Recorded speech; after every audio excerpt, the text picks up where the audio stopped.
Our story kicks off in a classic fantasy world packed with swords, magic, and endless wars. But amid all the chaos, one legendary tale stands above the rest. A hero from a distant land stepped up to lead a powerful group of comrades. He crushed the Demon King and brought absolute peace to the realm. Cut to present-day Earth. 17-year-old Yua casually opens a door, calling out for his friend. He walks straight into the middle of a wardrobe change. Instead of panicking, our boy just flashes a thumbs up and thanks her for the view. Still completely frozen, his childhood friend Konami doesn't know how to react. Yua calmly points out that she's supposed to scream and smack him with something immediately. Yua spreads his arms wide with a fearless grin. Now bring it, he cheers. Right on cue, Konami screams and calls him a pervert. Later at the breakfast table, Konami glares at him with a butter knife in hand. She demands to know why he boldly barged into a woman's room without knocking. Yua calmly explains that he has had a habit of entering unlocked places since childhood.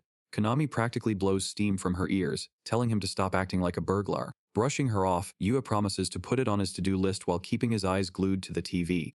He completely ignores her rant. Pointing at the morning news, he mentions that the recent earthquakes are becoming way more frequent. He adds that there have been a lot of suspicious people spotted in the area lately. He tells her to be careful. Konami glances back at him and asks if he is worried about her. Yua flashes a thumbs up, vowing to protect his childhood friend and her beautiful chest. Handing him a plate, Konami admits she can rely on him like a little brother. Yua mutters that he would rather be the big brother as she smiles from the sink. Outside, the morning sun shines over their quiet residential neighborhood. The conversation shifts as Yua asks how her grandmother is doing.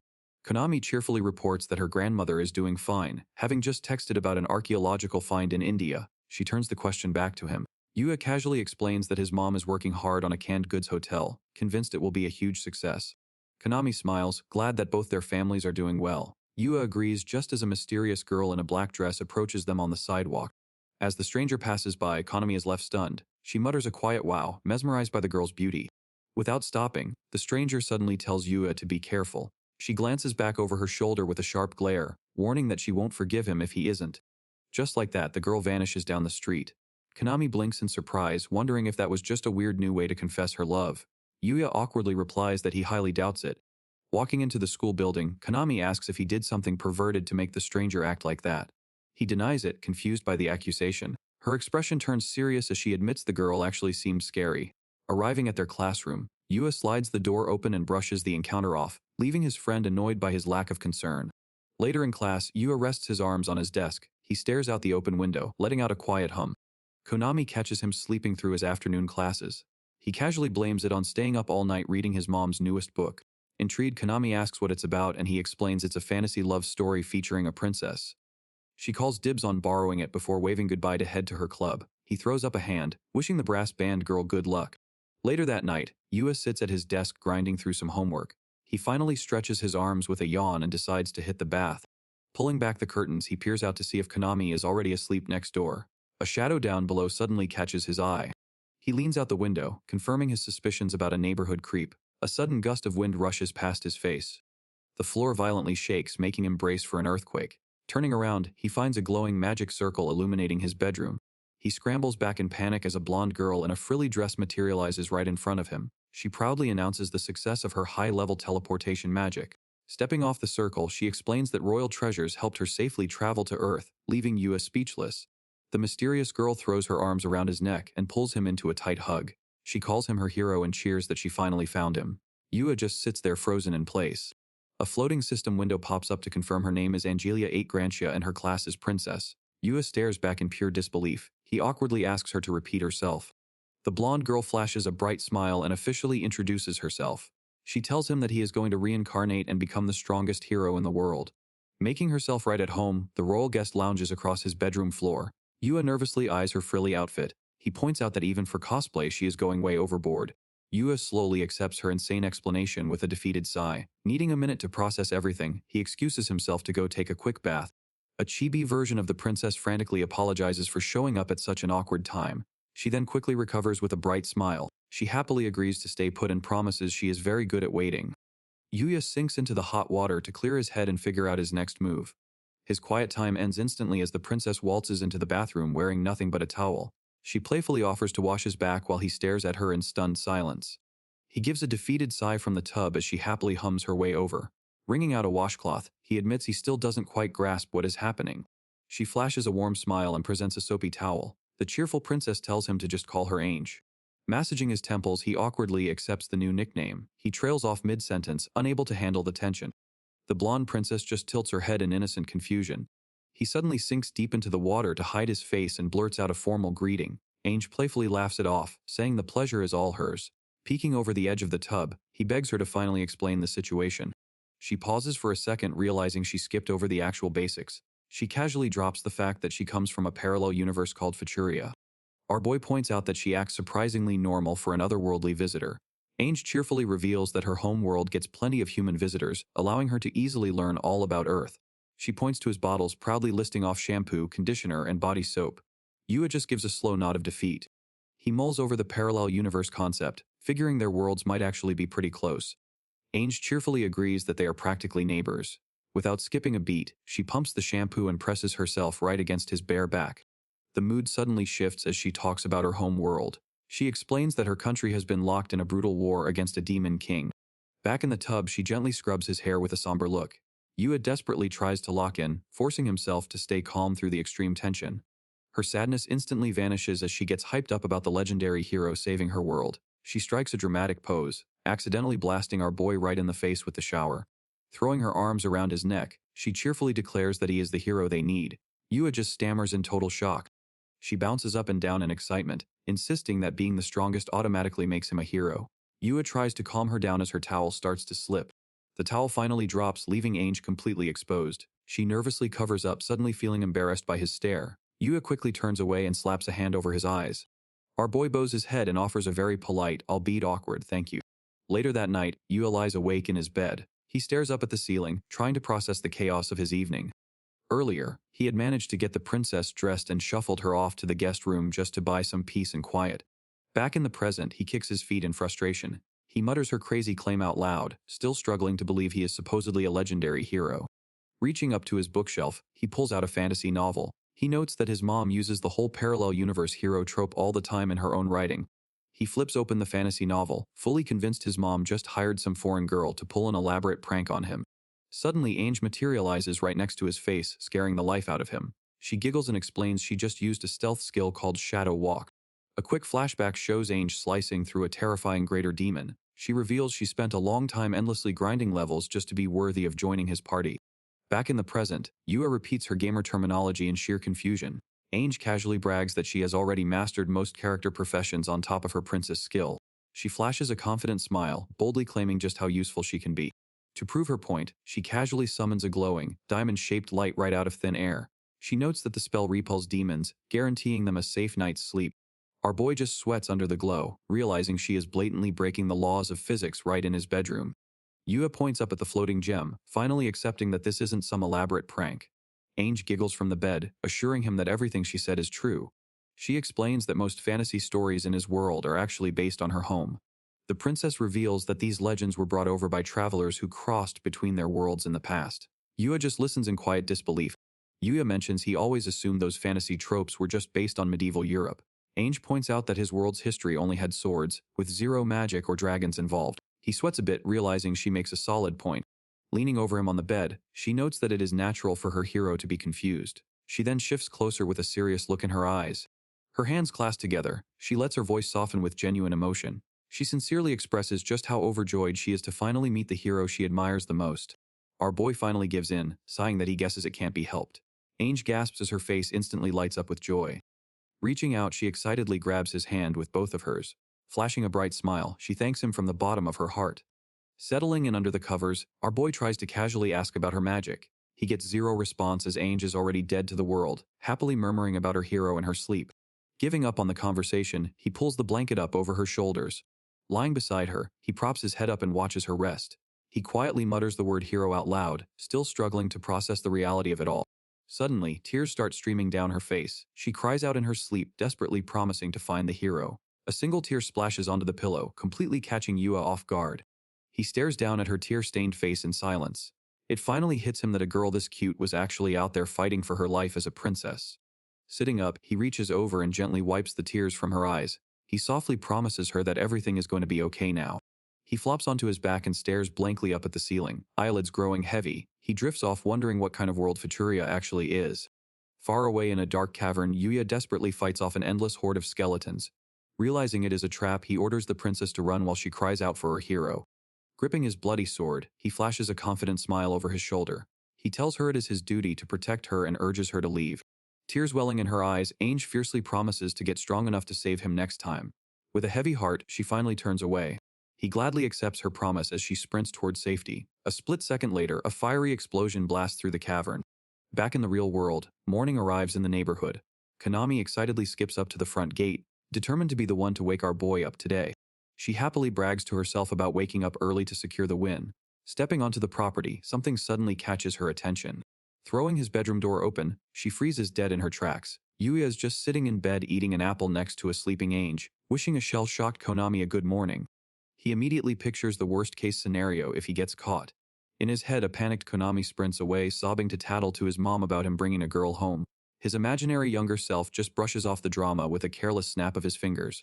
Snapping back to reality, he watches Ainge finally start to stir beside him. She peeks out from under the heavy covers and sleepily mumbles a good morning to her hero. He calmly greets her back. Getting serious, he places a gentle hand on her shoulder. He admits that he still has no idea what is actually going on or how this will mess with his daily life. Looking her dead in the eye, he makes his decision. He firmly promises that if there is anything he can do, he wants to help her out. Her face instantly lights up with joy. Flashing a bright smile, she excitedly cheers that he really is her hero. Overcome with emotion, she lunges forward and throws her arms around his neck to thank him. The sudden impact throws him off balance. His bare foot slips right out from under him as they both tumble backward onto the mattress. Just outside the bedroom door, Konami manages to talk herself down. She chuckles, figuring there is no way a slacker like Yuya could ever manage to bring a girl home.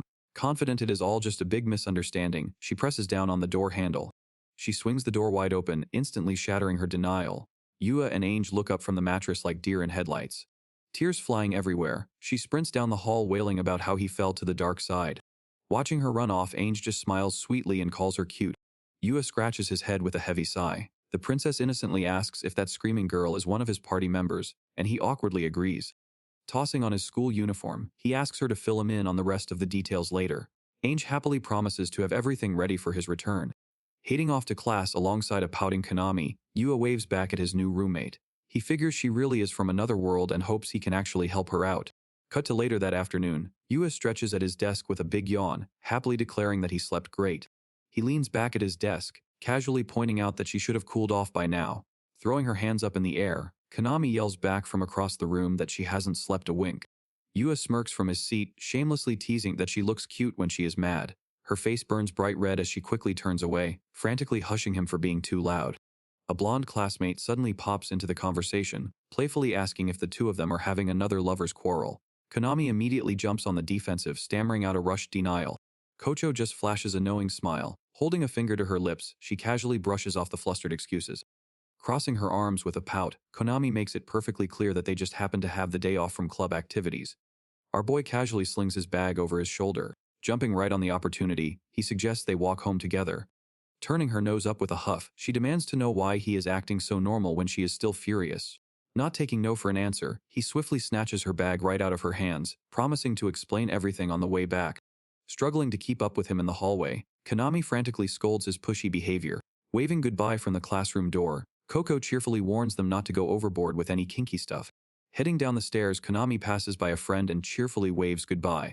Out on the city streets, Yuya finishes recounting his insane morning. Konami flat out refuses to believe a single word of it, screaming at the top of her lungs. Holding out her hands, she mockingly recites his claims about parallel universe princesses and legendary heroes. Our boy just grins and proudly agrees, causing her to fume with rage. Storming down the sidewalk, she yells at him for acting so carefree when she clearly does not believe him. Yuya just trails behind with a sigh, wondering what else he is supposed to do. Yuya suddenly stops in his tracks and calls out to a figure lurking nearby. Startled by the sudden shout, Konami pauses to see what he is looking at. A bizarre figure huddled under a ragged camo cloak stares back from the shadows. Yuya asks what the hell they are, prompting the creep to panic and bolt down an alleyway. Refusing to let the stalker get away, Yuya immediately breaks into a sprint. He shouts for them to wait as they dart around the corner of a building. Rounding the corner, Yuya yells that this is the same creep who is lurking around his neighborhood. The figure suddenly throws off the tattered cloak, revealing the mysterious girl from yesterday. Yuya skids to a halt with a confused gasp. He immediately recognizes her, pointing out that she is the stranger from yesterday. She just shoots him a sharp glare. Stomping over to where she rests on the ground, our boy demands to know if she is friends with the stalker. Before he can get an answer, a familiar voice screams his name from down the street. He turns around to see Konami sprinting toward them. A speeding truck suddenly barrels down the road, heading straight for him. An unknown voice screams out for the hero to watch out. Out of nowhere, a pair of green hands shove Yuya and the girl out of harm's way. A muscular goblin plants himself firmly in the middle of the road. Squaring his stance, the brave creature prepares to take the speeding vehicle head-on. The truck violently smashes into the goblin, splattering dark blood across the grille. Yuya screams in horror as the grisly scene unfolds. Tears streaming down her face, the mysterious girl cries out for her fallen comrade. The dust settles on the street, leaving Yuya and the mysterious girl completely frozen on the asphalt. Further down the road, the runaway truck finally screeches to a halt. Still glued to the ground, our boy stammers in pure disbelief. The truck door suddenly swings open. Stepping down from the cab, the blonde princess lets out an exasperated sigh and asks why they even bothered dodging. Staring right at him, she softly calls him her hero. Yuya furiously waves his arms. He screams at the top of his lungs, demanding to know if she was trying to run them over. Unfazed, the royal calmly reminds him of his promise to help her out. Sweat dropping down his face, Yuya admits he said that but frantically questions her insane methods. Cutting him off, she leans in to clarify her real intentions. She cheerfully announces that he is going to be reincarnated as the strongest hero. Still processing the sheer madness of the situation, Yuya slowly begins to put the pieces together. The blonde princess raises a heavy, ornate sword over her head with a cheerful smile. She sweetly states that she will be in trouble if he does not hurry up and die. Staring down with wide, crazed eyes, she calls him her hero. Before the blade can fall, the mysterious girl leaps in front of Yuya. Throwing an arm out to shield him, she fiercely shouts the royal's full name. The blonde simply tilts her head and casually asks who she might be. A burst of dark energy surrounds the stranger as she readies a heavy sword. Revealing a pair of curved horns on her head, she proudly declares herself as Lucille von Darkbreed, daughter of the Demon King. Gripping the hilt of her blade, the newly revealed demon glares fiercely at the princess. She vows on her father's name to protect the hero at all costs. Unbothered by the threat, Angelia hefts her own weapon with a gleeful smile. She cheerfully corrects the demon, promising to kill the hero with her own two hands. The two overpowered girls cross their weapons right in front of a baffled Yuya. Staring blankly ahead as the bizarre standoff unfolds, our boy can only mutter under his breath in confusion. Kicking off the battle, the unhinged princess takes a heavy swing with her sword. She cheerfully calls out her royal family's sacred attack with a bright smile. Lucille braces her stance and catches the heavy strike right on her blade. Gritting her teeth against the impact, the demon girl warns her enemy that she won't go down that easily. The royal's eyes go dark as she invokes a skill, but her opponent refuses to wait. Pushing forward, Lucille launches a rapid 3-hit combo. Angelia effortlessly weaves backward, dodging every single thrust with an annoying smirk. Without missing a beat, the princess goes on the counteroffensive and forces the demon to block a swift strike. Retaliating instantly, Lucille unleashes a blast of hellfire at point-blank range. The flames engulf the blonde royal, but the attack is quickly negated by an automatic resistance skill. As the smoke clears, Angelia brushes it off with a cheerful smile. Lucille glares at her smiling opponent through the fading smoke. Still glued to the asphalt, Yuya mutters in disbelief as the bizarre standoff unfolds. His confusion is abruptly cut short when Konami sprints onto the scene to frantically check on him. Snapping out of his daze, our boy grits his teeth. Grabbing his friend by the shoulder, our boy yells at her to run. Konami stammers out a quick agreement as they sprint away. Their escape is instantly cut short when a massive mechanical golem crashes into the street. A system window flashes a new encounter warning as the sudden arrival catches everyone off guard.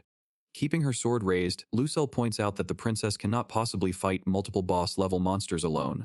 Realizing the demon called for backup, Angelia decides it is too much of a hassle. With a cheerful smile, the unhinged royal announces her retreat. A bright pillar of light engulfs the blonde girl as an escape transport skill activates. Lucille lowers her guard as her enemy vanishes from the battlefield. Staring up at the empty sky, the horned girl mutters about the frightening resources of the royal family.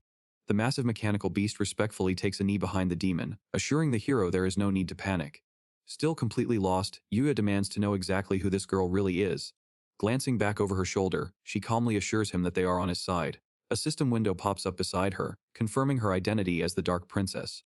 "You're not my enemy?" Yuya asks, still struggling to process the madness. Before he can get an answer, a sudden pain hits him and he clutches his chest with a groan. Konami jumps back in surprise as he stumbles forward.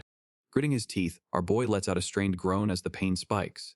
With a heavy exhale, his eyes slip shut. He collapses face first onto the pavement as Konami watches in horror. Sprawled out on the concrete, he lies completely motionless. Panic sets in as his friend frantically screams his name. The world fades into a dark, brick-lined dungeon. A blonde swordsman swings his blade to fend off an ambush as goblins leap from the shadows. Watching the chaotic battle unfold, a hazy thought wonders if this is all just another bizarre dream.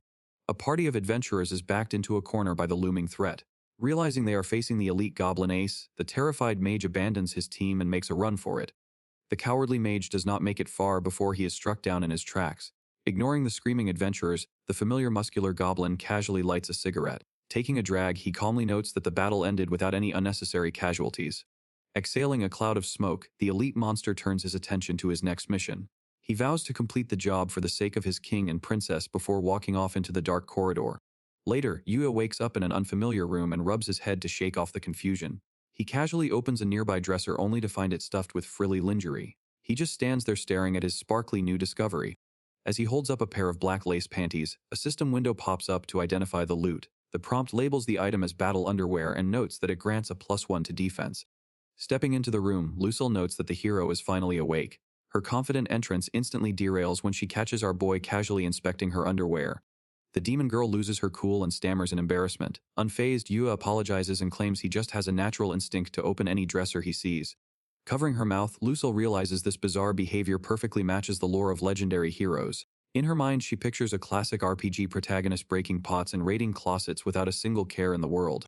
Still blushing, she confidently declares that he is undeniably the hero of legend. Yua accepts the crazy logic, but points out he still has no idea why he was brought to this room. Outside, a grand Western-style mansion sits on the edge of town. Lucille explains that they renovated the old building to serve as their secret base. Lucille reveals they traveled all the way from the spirit world of Fatulia just for him. She makes a firm vow to do whatever it takes to keep our MC alive. Across town, Konami washes up in a warm bath scattered with rose petals. The mention of death triggers a terrifying flashback of the crash for our boy. He grabs the demon girl and frantically demands to know if Konami is okay. Lucille calmly assures him that his friend is perfectly safe. Meanwhile, his childhood friend stretches out in the spacious indoor pool.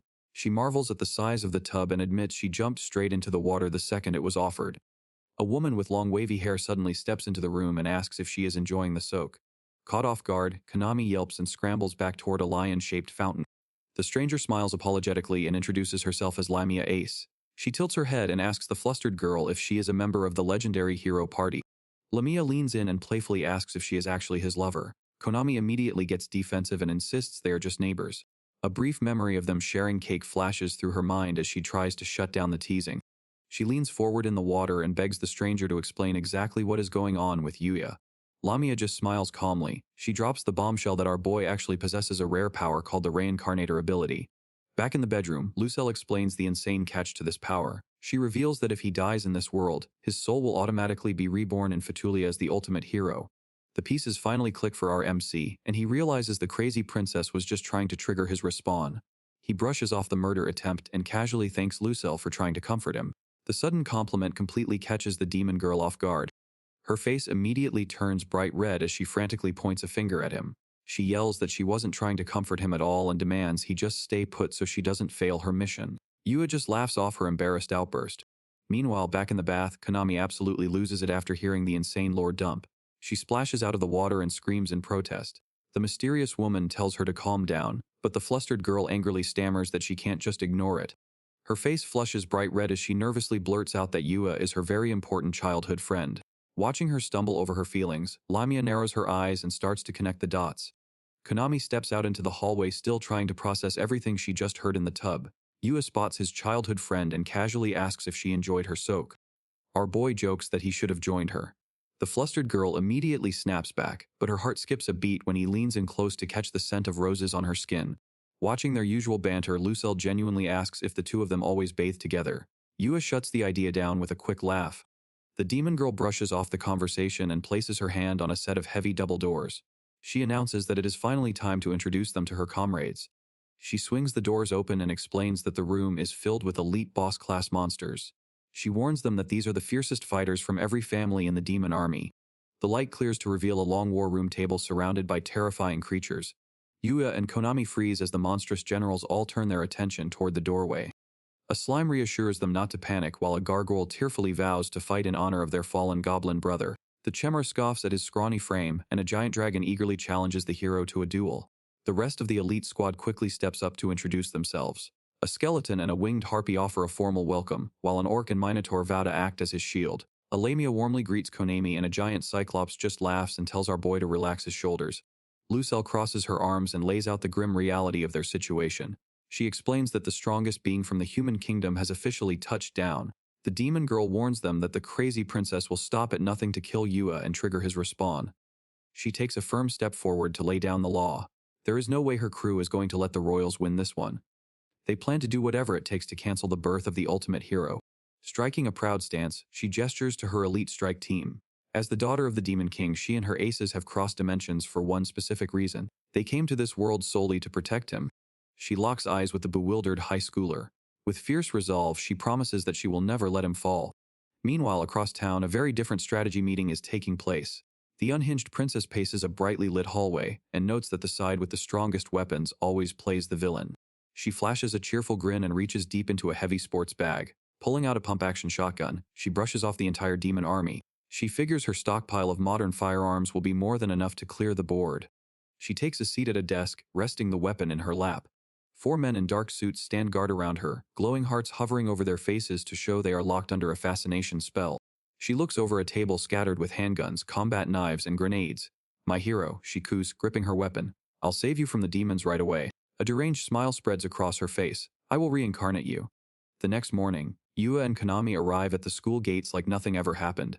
Konami is sweating bullets about attending class with a target on their backs, but our boy just casually yawns. He reminds her that this was exactly what their new bodyguards instructed them to do.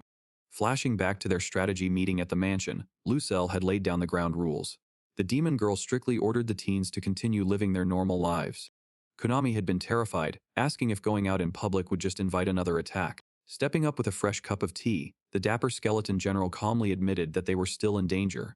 Lucille stepped in, refusing to let her dimension's supernatural drama ruin their peaceful routines. Leaning in, the dragon general promised that the elite monster squad would handle all the protecting from the shadows. The terrifying beast's surprisingly polite tone instantly won Konami over. The skeleton general added that a peaceful life was exactly what their fallen goblin brother would have wanted. At the mention of the brave monster who took a speeding truck to the face for them, the room fell into a heavy, respectful silence. Offering a deep bow, the undead gentleman firmly reminded Yua of their unbreakable vow. The elite demon squad had crossed dimensions, specifically to lay down their lives for their princess and the hero, and they weren't going to back down now. Walking to class, Yua tries to justify his chill mindset, but something quickly catches his eye. Just up the path, a girl is bent over and frantically searching the bushes. Konami spots her first and calls out a friendly good morning.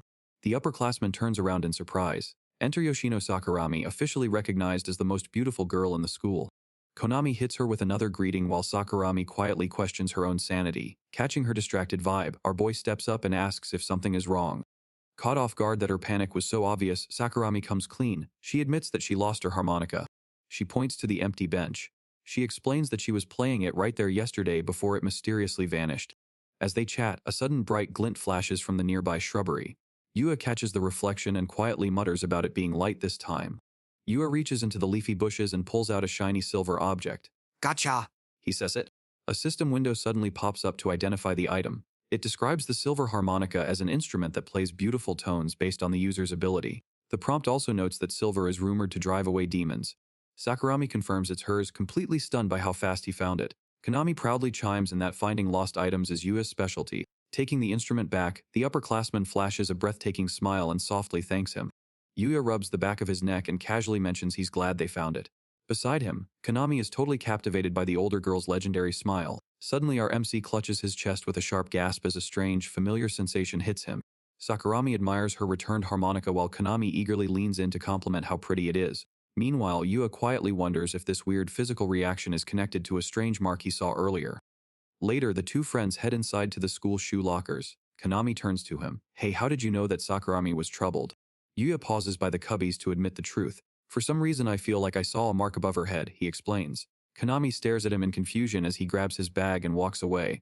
Our boy casually mentions the strange floating symbol he saw earlier. Konami just stares at his back. "A mark," she mutters. Suddenly, a familiar voice chimes in from behind. "I see that you can see quest markers it states. You are indeed the hero."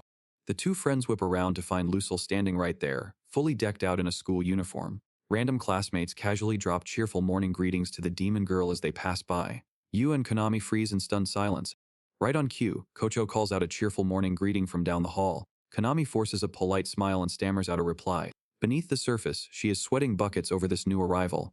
Yua gives the demon girl a baffled look, asking how everyone already knows her. Lucille just flashes a smug grin. It is elementary demon magic, she replies. She proudly breaks down a dark spell called Mimic. A drooling treasure chest monster pops up behind her as a visual aid. She explains that the magic instantly erases any suspicion, forcing the whole school to accept her sudden presence. With her cover fully secured, the princess glances up. We also have Harpy Ace watching from the sky, she adds. High above them, the winged monster general perches quietly on the roof. She casually notes that Slime Ace is already concealed within the school walls. Lucille points to the ceiling, boasting that their squad is ready to intercept Angelia from anywhere. Yua questions if her disguise magic is truly flawless, and she proudly confirms the whole school sees her as a regular classmate. As they walk down the hall, Lucille nervously glances over her shoulder to ask if her disguise looks weird. Yua hits her with an effortless smile. Aren't you standing out because you're beautiful? Instantly flustered, the demon princess chases him down the corridor with an embarrassed shout while he just laughs it off. Out of nowhere, Kaka playfully tackles Konami from behind. The cheerful blonde points toward the laughing duo, asking if Konami is really going to let her man get snatched away. She glares at the pair, sweating over how well they seem to be hitting it off. Konami stammers out a desperate denial, but her friend completely ignores the panic. Coco just rests a finger on her chin with a sly smile, logging the new rival's name into her memory. Kocho drops a cheerful greeting to another classmate in the hall. Kiyuki just stands there in dead silence, instantly throwing Konami off. I feel a very strong aura, she mutters. Back at Class 2B, the morning bell rings. The teacher tells everyone to settle down. A system window introduces the 32-year-old homeroom teacher Kazuma. He announces a new transfer student and calls them into the room. In walks the unhinged princess, Angelia, flashing a flawless, innocent smile. She happily introduces herself to the room like she wasn't just trying to run someone over yesterday. The rest of the boys instantly erupt into cheers over the new arrival. Sitting in the back, Yua completely freezes. The tension in the room instantly skyrockets for the squad. Angelia zeroes right in on her target with a sickeningly sweet smile. So please be dead to me, won't you, Yuya? The teacher smiles and gives her the floor. Noting her connection to Yuya, he cheerfully asks a student in the back to trade seats so she can sit right next to our boy. Yua forces a sweaty smile, admitting he had a feeling she would show up. Angelia just beams back, completely unbothered as she settles in. A few curious girls immediately crowd her desk, eager to know where the new arrival transferred from. She cheerfully drops the lore of her otherworldly kingdom, leaving her classmates completely blank. Brushing past the confusion, they pivot to asking about her relationship with Yuya. Angelia flushes bright red and squeals. She proudly declares to the room that he is her precious hero. Watching the spectacle, Lucille crosses her arms, annoyed by the bold approach. Beside her, Konami just panics over how the royal menace even managed to enroll. Stepping out into the hallway, Yua asks if Angelia used the same mimicry spell to pull this off. Lucille warns that the princess possesses a dangerous class skill called charisma. She explains that normal humans have zero magic resistance and will be effortlessly forced to obey her every command. Yuya instantly grills her over what that means for the rest of the school. Crossing her arms, the demon girl awkwardly guarantees that the royal menace won't lay a hand on the civilians. She clenches her fist, casually muttering that they can always use the townspeople as meat shields if things go south. Standing right next to her, Konami frantically shoots down the terrible idea. Our boy rubs his chin in thought. He expected the unhinged royal to track him down eventually, but her transferring directly into his homeroom caught him off guard. Back inside the classroom, Angelia watches her target standing out in the hallway. She smiles to herself, quietly noting that her precious hero is wide open. She silently rummages through her desk and pulls out a sleek shadow dagger. Hiding the blade behind her hair, she locks onto Yua's back and prepares to secure his respawn. Before she can make a move, Kocho cheerfully leans into her space. The playful blonde asks if she can call the new transfer student Lee. Startled by the casual approach, Angelia drops her guard and politely agrees. Brushing off the interruption, the royal menace smiles to herself and decides to wait for a better opening. Keeping a close watch, Lucille glares at the princess with her arms crossed. Taking his seat, Yua leans back with a heavy sigh. He looks over his shoulder and casually asks if his death is an absolute requirement for the hero's reincarnation. Nodding eagerly, Angelia explains that the hero's soul can only be unleashed once his physical body dies on Earth. Jotting down the details, our boy realizes that simply traveling to her dimension wouldn't actually solve the problem. Staring at him from the next row, the princess asks if he's afraid of her. Without missing a beat, Yua flatly confirms that he is, considering she's actively hunting him. Despite the constant murder attempts, Yua smiles gently and admits he still wants to help. He tells her he understands the heavy burden of trying to save her kingdom. Beaming with joy, Angelia instantly reveals a hidden blade and asks him to die for her right now. Sweating under the sudden threat, our MC desperately tries to reason with her. He points out that his sudden death would crush the people who care about him. Clicking the weapon away like a standard pen, the royal menace cheerfully agrees to hold off.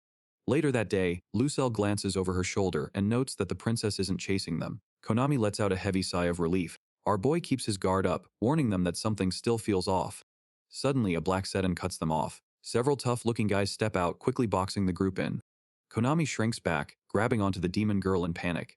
Stepping up to shield her, Lucille narrows her eyes and notices a glowing heart hovering over the thug's head. Realization hits her. She shouts out that the men are being mind-controlled by Angelia's temptation skill. Left with no other choice, Lucelle braces herself for a fight. The entranced henchmen step forward, slowly brandishing their combat knives. Without warning, one of the attackers thrusts a blade directly at Yuya. But as the weapon closes in, our MC notices the attacker's movements dragging at a snail's pace. He pulls off his shoulder bag, shocked to find his own body moving with a sudden unnatural lightness. Slipping past the incoming blade, Yuya dodges the attack with blinding speed. The mind-controlled thug stumbles forward, missing his target. Before a second goon can land a hit, our MC drops low and sweeps his legs right out from under him. The suited attacker crashes hard into the pavement. Konami and Lucelle watch in stunned silence as the remaining thugs draw their handguns and open fire. Without breaking a sweat, Yuya whips his shoulder bag around, effortlessly deflecting the barrage of bullets. Charging straight through the gunfire, he closes the distance in a flash. He pulls back his fist and throws a punishing right hook. The crushing impact sends both armed attackers flying backward into the street. Watching the display of power, Lucille gasps and wonders if he just awakened as the legendary hero. Suddenly, Princess Angelia floats down from the sky using her levitation magic. Blushing with manic excitement, the royal menace ignores her unconscious henchman and happily confirms that Yuya is definitely her fated champion. Gripping her frilly dress and panting heavily, she flashes a deranged smile. She whispers that she simply cannot hold back anymore. With a manic grin, the crazed princess screams that she will reincarnate him right now. She plummets from the sky and unleashes a devastating diving slash directly at our boy. Stepping in front of the attack, Lucelle instantly deploys a glowing hexagonal barrier to block the incoming blade. She calls the royal menace predictable, but her confident smirk vanishes when she realizes she took the bait. The real Angelia materializes right behind Yuya and drives her ornate sword straight through his back. Blood erupts from his chest as the unhinged princess smiles warmly at her bleeding target. Our MC violently coughs up blood as his legs give out. Splattered in crimson, the royal stalker just stares back at him with a terrifyingly gentle expression. Watching her friend get skewered in broad daylight, Konami freezes in shock. The fake princess striking the barrier suddenly shatters into magical mist. Panic sets in as Lucille realizes Angelia used an illusion skill to create a perfectly synchronized clone. Yanking her heavy blade free, Angelia lets Yuya collapse onto the pavement. She warmly welcomes him to Fatulia, completely convinced her twisted murder plot finally work. Konami covers her mouth as tears stream down her face. A gut-wrenching scream echoes through the quiet neighborhood. Hanging suspended in a dark void, Yuya bleeds heavily from a deep gash across his chest. A floating system prompt questions if his reincarnation is already complete. Back on the suburban street, the crazed princess hums a happy tune as she drags our boy's limp body along the pavement. Leaving a thick trail of blood behind them, she cheerfully declares that she and her fated hero will destroy the Demon King together. Watching the horrific scene unfold, Lucille sweats nervously and admits the royal menace has terrifying battle sense. Dropping to her knees, Konami bursts into tears and begs for the nightmare to stop. The blonde royal stands over her fated champion's motionless body. Staring down at his bleeding chest, she calmly notes that she has a little time to kill before his reincarnation kicks in. Flashing a deranged smile, Angelia decides to pass the time by whittling down the Demon King's forces. Refusing to back down, Lucille angrily draws her heavy sword to face the unhinged assassin. Out of nowhere, the unhinged princess pulls out a heavy belt-fed machine gun. Squeezing the trigger with a manic grin, she unleashes a hail of bullets. She happily wonders how good demon resistance is against this world's weapons. The heavy gunfire tears right through the horn protector, splattering the street with blood. Realizing her long-distance attack resistance is useless against modern firearms, Lucille clicks her tongue and desperately leaps into the air to escape the barrage. Swapping her machine gun for a heavy hand cannon, the crazed princess grins. She reaches back into a spatial portal, casually warning that she has plenty more weapons to play with. Knowing a direct hit would be fatal, the horn protector desperately swings between the suburban houses using grappling wires to keep her distance. Suddenly, a live grenade drops right above her. Horrified that the princess would use explosives in a residential area, Lucille curses her out and throws up a glowing red barrier. A deafening explosion instantly rocks the quiet neighborhood. The blonde royal just calmly watches the blast unfold. Bleeding and coughing from the shockwave, Lucille struggles to stay on her feet. Flashing a cheerful smile, Angelia boasts that she already calculated the blast radius to avoid unwanted casualties. Looking down at the street below, the injured protector realizes she cannot beat this royal assassin alone. She deeply regrets sending her winged monster general away to scout.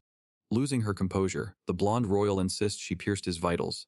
Down on the pavement, a mysterious bright light suddenly erupts from the fatal chest wound as Konami cries out in confusion. Seeing the glow, Lucelle realizes our boy is not actually dead, but stuck in a temporary incapacitated state while his awakening processes. Yua lies motionless on the pavement, clinging to a fragile incapacitated state. A system window reveals he can still be brought back, but only if they use a high-level revival spell before his glowing light fades.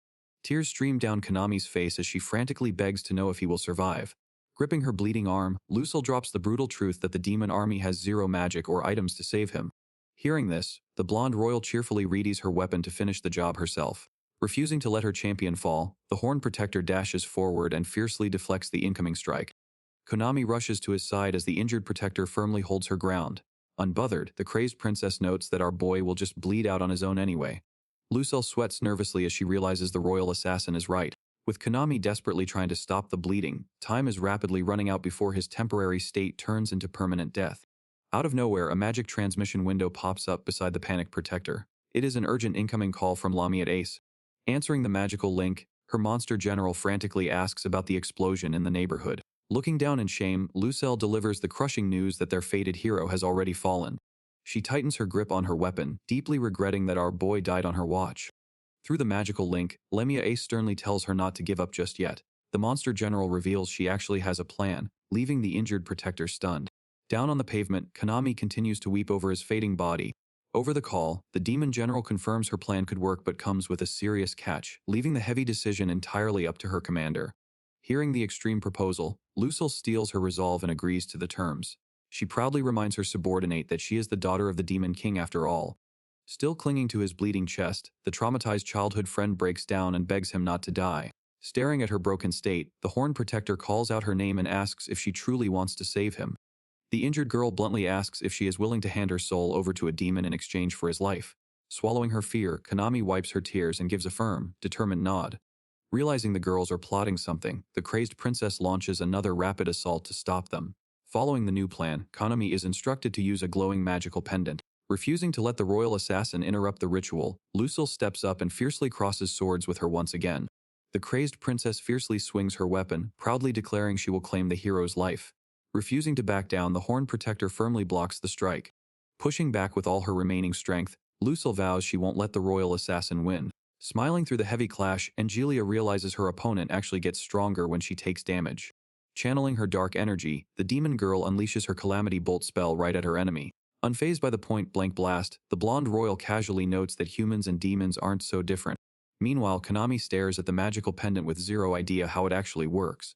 Tears stream down her face as she looks over our boy's lifeless body. Gripping the artifact tightly against her chest, she closes her eyes and desperately begs for him to live.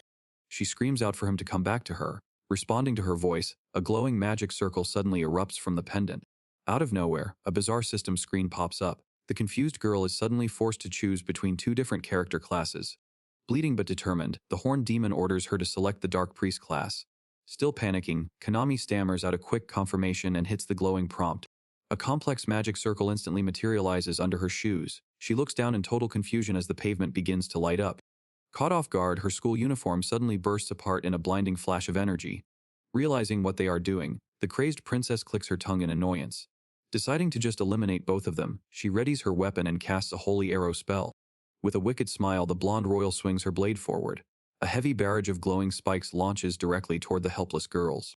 Seeing the sheer number of incoming projectiles, the injured protector realizes she cannot deflect them all.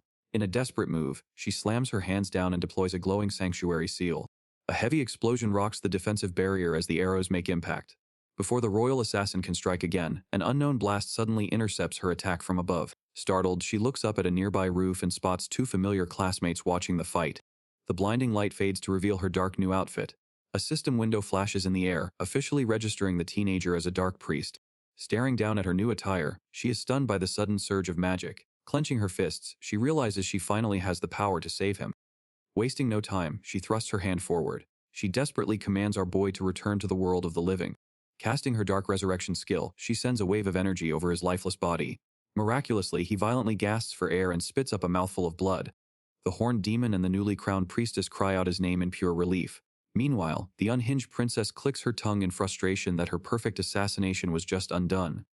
Refusing to let her target escape, the blonde royal leaps into the air. Shouting out her sword technique, she swings her heavy blade down to finish the job. A heavy shockwave kicks up a cloud of dust as the attack is suddenly intercepted. Stepping in front of the girls, our bleeding MC casually catches the lethal strike with his bare hand. The crazed assassin stammers in shock as he glares right back at her. Standing tall despite his bleeding chest wound, our boy casually glares down the royal assassin. Behind him, the horned demon and the newly awakened priestess stand ready to fight by his side. Stunned by their united front, the crazed princess realizes they just formed a makeshift party. Realizing she is now outnumbered, the blonde royal reluctantly lowers her weapon. With a somber smile, she bids farewell to her hero and vows to retreat for now. A swirl of magic envelops her body as she instantly teleports away from the battlefield. The moment the threat vanishes, the adrenaline finally wears off. Exhausted from the brutal fight, our bleeding MC instantly collapses backward. Panicking, his childhood friend cries out his name and desperately rushes forward to catch him. He falls directly into her chest, bouncing off her dark new outfit. Caught off guard by the sudden contact, she frantically stammers. Half conscious, he casually mumbles about how soft she is before drifting off. Flustered by his shameless comment, the blushing teenager tries to hide her embarrassment. Meanwhile, the demon princess tilts her head in genuine confusion at their little romantic comedy routine. Without warning, the magical energy holding her new class outfit together violently shatters. The dark fabric explodes outward, leaving the panicked girl screaming as her clothes burst right off her body. Lying directly beneath her, our boy gets an unintentional front row seat to the sudden wardrobe malfunction. High above the chaotic street, Kocho and Shiuki watch the entire spectacle unfold from a nearby rooftop. Kocho laughs to herself, highly amused by the dramatic class change and sudden hero awakening.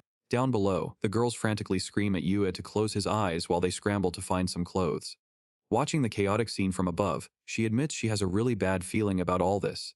Down on the street, the adrenaline fades, leaving a very awkward aftermath. Still half naked from her explosive wardrobe malfunction, the dark priestess clings to our boy's arm, sobbing tears of relief that he is actually alive. Yua just awkwardly stands there, trying to process the fact that he just died.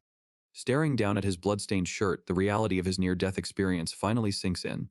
Meanwhile, the demon princess frantically scolds her new ally for putting on such a shameless display right in the middle of the street. Our MC's mind races back to the moment he caught that heavy sword bare-handed. He realizes that the legendary hero persona hiding inside him is not some noble savior, but a mindless, terrifying killing machine. The sheer thought of losing his humanity sends a cold sweat down his face. Before he can dwell on it, a soft groan pulls his attention back to reality. The dark priestess suddenly looks dizzy, her eyes losing focus. Without warning, she loses all her strength and collapses backward. The demon princess manages to grab her arm just in time, while our boy cries out her name in a panic. Cradling the unconscious girl, Lucille realizes the extreme toll of the demonic pact has finally caught up to her body. She orders our boy to grab some spare clothes while she rushes their new party member back to the manor to recover. High above the city skyline, the royal assassin quietly hovers in the air. She stares out with a somber expression, but her thoughts are interrupted when a sudden electronic alarm begins to blare. Staring at a floating holographic map, Angelia is shocked that anyone in this world could actually keep up with her incredible speed. Sensing the mysterious presence moving toward a nearby park, she decides to fly down and confirm their identity for herself. Meanwhile, the glasses-wearing classmate sprints across the neighborhood rooftops, quickly noticing that her target's flight path has suddenly changed direction. Realizing she might have been spotted, Chiyuki drops down from the trees as the royal assassin approaches. An ally warns her over comms that the princess is incredibly dangerous and likely backed by overpowered magical support skills. The princess uses a targeting skill to pull up a system window, identifying the quiet classmate as Seno Rarimia. Surprised, the girl asks if she knew she was being followed. Angelia casually reveals she used a hidden royal treasure crown to track her movements. The unhinged royal tilts her head with a smile, curiously asking what exactly the quiet girl is. Her classmate just stares back in complete silence. Drawing her heavy ornate sword, the blonde princess points out that the quiet girl had been keeping a very close eye on her back in the classroom. Angelia demands an answer, threatening to capture her and force the truth out of her if necessary. Calmly taking off her glasses, the classmate states that capture is impossible. She confidently reveals that she belongs to a rare class that even the overpowered princess cannot acquire. A swirling tornado suddenly erupts from the rooftops. The blast forces the royal assassin to leap back as she recognizes the wind god slice attack. The quiet classmate lands gracefully on a tree branch with a kunai in hand. The princess is stunned to see a ninja, realizing this rare class was supposed to be sealed away in a forbidden land. A system window pops up to officially confirm the girl's elite ninja status. Tired of dealing with random obstacles, the unhinged royal readies her weapon and complains about running out of time. Sensing the dangerous aura, her blonde ally hops on comms and orders a tactical retreat. Refusing to let her target escape, Angelia swings her heavy sword down and unleashes a deadly Hyperborea slash. The heavy blade cleanly slices the quiet girl in half, but her body instantly turns into a wooden log. The princess watches in disbelief as her target uses a classic replacement technique to dodge the fatal blow. The ninja pauses to politely bow goodbye. She casually promises to see the princess in class before vanishing into a thick cloud of smoke. The royal assassin is left standing alone in the trees as the smoke slowly clears over the city. The royal assassin lets out a sigh, realizing she actually let herself get distracted. Slapping her cheeks to snap out of it, she pulls up a system window and activates a skill to completely suppress her emotions. Putting on a bright smile, the princess happily promises to see her classmate back at school. The unhinged royal drops from the branches, leaving the area. Meanwhile, the ninja classmate sprints across the town's rooftops, realizing she definitely can't afford to underestimate the princess. Later that night, back at the demon base, Konami rests peacefully in a grand bed. Sitting by her side, our boy looks up at his demonic allies and demands to know exactly what is going on. The horned girl looks away in shame. She admits that in order to save his life, she had to make a demonic pact and awaken his friend as a dark priest. He stares down at his sleeping friend, nervously asking why she's still unconscious. The Lamia general steps forward, gently patting her master's shoulder. She grimly explains that the class change, combined with the cost of casting a dark resurrection skill, drained a considerable amount of the girl's life force. Our boy's eyes go wide. He frantically asks if his friend is in mortal danger. The Lamia clarifies that the forbidden magic consumes the caster's flesh and soul to revive an ally. She warns that while the girl only passed out this time, casting it again will be a guaranteed death sentence. Hearing this, our MC steps forward. He yells at the horned girl, demanding to know why she would force his friend into such a deadly pact. Avoiding his gaze, the demon princess clutches her chest. She quietly admits she would cross any line to stop him from dying and becoming the legendary hero. Dropping into a deep bow, she apologizes for dragging innocent people into her war. She bitterly regrets putting his friend's life on the line for her own mission. He lets out a breath, dropping his shoulders. He softly tells her to raise her head and apologizes for raising his voice. He flashes a gentle smile, reminding her that none of this would have happened if he hadn't gotten himself stabbed in the first place. The demon princess looks back at him with tears welling in her eyes. The demon princess turns to him. "Hero, if it's okay, I'd like to talk to you about something." He blinks in surprise. The Lamia general steps forward with a serious gaze. "I would like to talk to you about your sudden awakening today." Our boy flashes back to catching the deadly sword strike with his bare hands. Still wearing his bloodstained shirt, he nods. "Yeah, let's talk." Later, down in the mansion's indoor bathhouse, our MC walks in and loudly gasps. He finds the demon girls relaxing in the water wearing nothing but bikinis. Putting his hands together in a polite prayer, he bows his head. "Thank you for the meal." The horned girl instantly panics. She furiously crosses her arms. "That is way too lewd." He nervously holds up his swim trunks, while the Lamia leans back, teasing that she wouldn't mind ditching her swimsuit altogether. The short-haired girl kicks her bare feet in the spring, splashing the water. "This water has healing properties," she explains, telling him to sit back and rest his grave injuries. He rubs his damp shoulder and gets straight to the point, asking the Lamia what she meant by his sudden awakening. She flashes a knowing smile, reminding him of how easily he took down the mind-controlled thugs earlier that day. The realization hits him instantly as he jumps to his feet, splashing water across the hot spring. He frantically wonders out loud if it was a good idea to just leave the unconscious hitman lying out in the middle of the street. The short-haired harpy waves off his panic, casually explaining that she used her siren song to break the magical fascination spell and send the men safely home. Settling back into the water, he breathes a sigh of relief and praises her useful skills. The Lamia general interjects, pointing out that his sudden burst of superhuman strength during the ambush wasn't a fluke. She calmly states that he was actually borrowing the power of a fallen monster, leaving him completely baffled. A solemn image of the scarred, muscular goblin flashes into his mind. The Lamia softly brings up the brave warrior who sacrificed his own life by taking the speeding truck head on to save him. As the harpy climbs out of the hot spring behind them, the Lamia general keeps her focus locked on the conversation. She reveals that when the unhinged princess killed the goblin, his lingering spirit physically absorbed into our MC's body. She flashes a confident smirk, confirming that this absorbed energy is known in their world as experience points. He stares down at his dripping hand, quietly repeating the bizarre video game term. The short-haired harpy cheerfully lathers up with soap, pointing out that the unhinged princess was the one driving the truck that killed the goblin. Our boy frowns, wondering why he would absorb the fallen monster's power instead of the actual attacker. The horned girl suddenly gasps and points an accusing finger right at him. She declares that he must secretly be a member of the royal assassin's adventuring party. She presses him for answers, demanding to know if he recently accepted any weird team-up requests. The Lamia leans against the edge of the hot spring, playfully suggesting it might have sounded like a romantic confession. A vivid memory flashes into his mind of the blonde princess tearfully begging to stay by his side. He freezes up as the sneaky trap behind her cute phrasing finally hits him. The demon girl furiously yells that his accidental alliance allowed him to passively soak up the experience points from her kill. He stares blankly ahead as a digital video game health bar suddenly appears and fills up in his vision. The serious lore drop is instantly derailed when the harpy turns around in all her glory, casually asking if they are done talking. A floating system prompt announces his health is fully recovered as he politely gives thanks for the meal, ignoring the other girls screaming at him to cover his eyes. Later, the group relocates to the living room fully clothed to share a few bottles of soda. Staring blankly at the table, our MC casually mentions that he can now see floating exclamation points in the air. The short-haired demon general casually sips her soda from the couch as the group takes in this bizarre video game logic. The group explains that these floating icons are actually video game quest markers. They reveal that helping people in trouble and completing their requests is the primary way for a hero to grind experience points. Our MC wonders aloud if the recent tightness in his chest was actually the physical sensation of leveling up. He turns to his childhood friend, asking if grinding enough experience could eventually give him the strength to fend off the unhinged princess. The Lamia general quickly shoots down that hope, noting that the princess is likely already sitting at max level. The horned demon girl hangs her head in shame, quietly admitting that the royal assassin's stats are far beyond her own. She explains that the blonde royal possesses unimaginable magical power, access to every combat class, and a perfectly trained physique. The sheer reality of her overwhelming strength leaves our boy sweating nervously.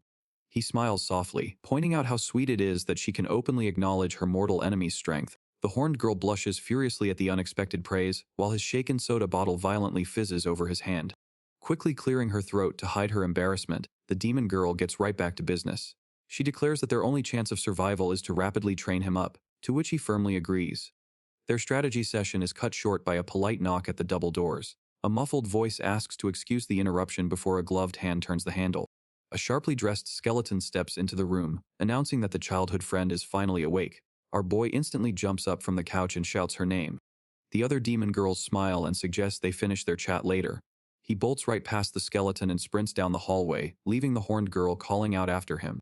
He violently throws open the bedroom door, scanning the room for her. She is already sitting up in a large canopy bed, offering a weak smile. He rushes straight to her bedside to check if she is okay. She gives him a reassuring look and admits that she only feels a little faint. Tears of joy well up in her eyes as she flashes a bright, relieved smile. She tells him she is just glad that he is safe. He reaches out and gently squeezes both of her hands. Looking right at her, he sincerely thanks her for everything, leaving her blushing and stammering. He admits that he is still trying to figure out this whole hero thing and might not be much help just yet. But even so, he refuses to let her put herself in danger for his sake ever again. With a newfound resolve, he declares his intention to get stronger so the unhinged princess cannot just casually murder him anymore. His intense declaration leaves his childhood friend a flustered and blushing mess. Gently telling her to get some rest, he heads out the bedroom door with a cheerful goodnight.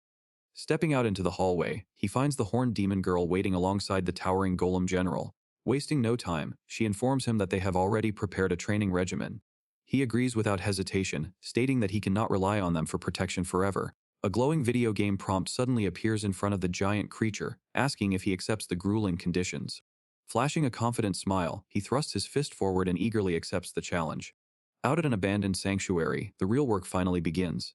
Our boy is already dripping sweat, gripping a training sword and struggling to catch his breath. He charges in with a battle cry and swings with everything he has. The tall monster casually blocks the heavy strike without even taking a step back.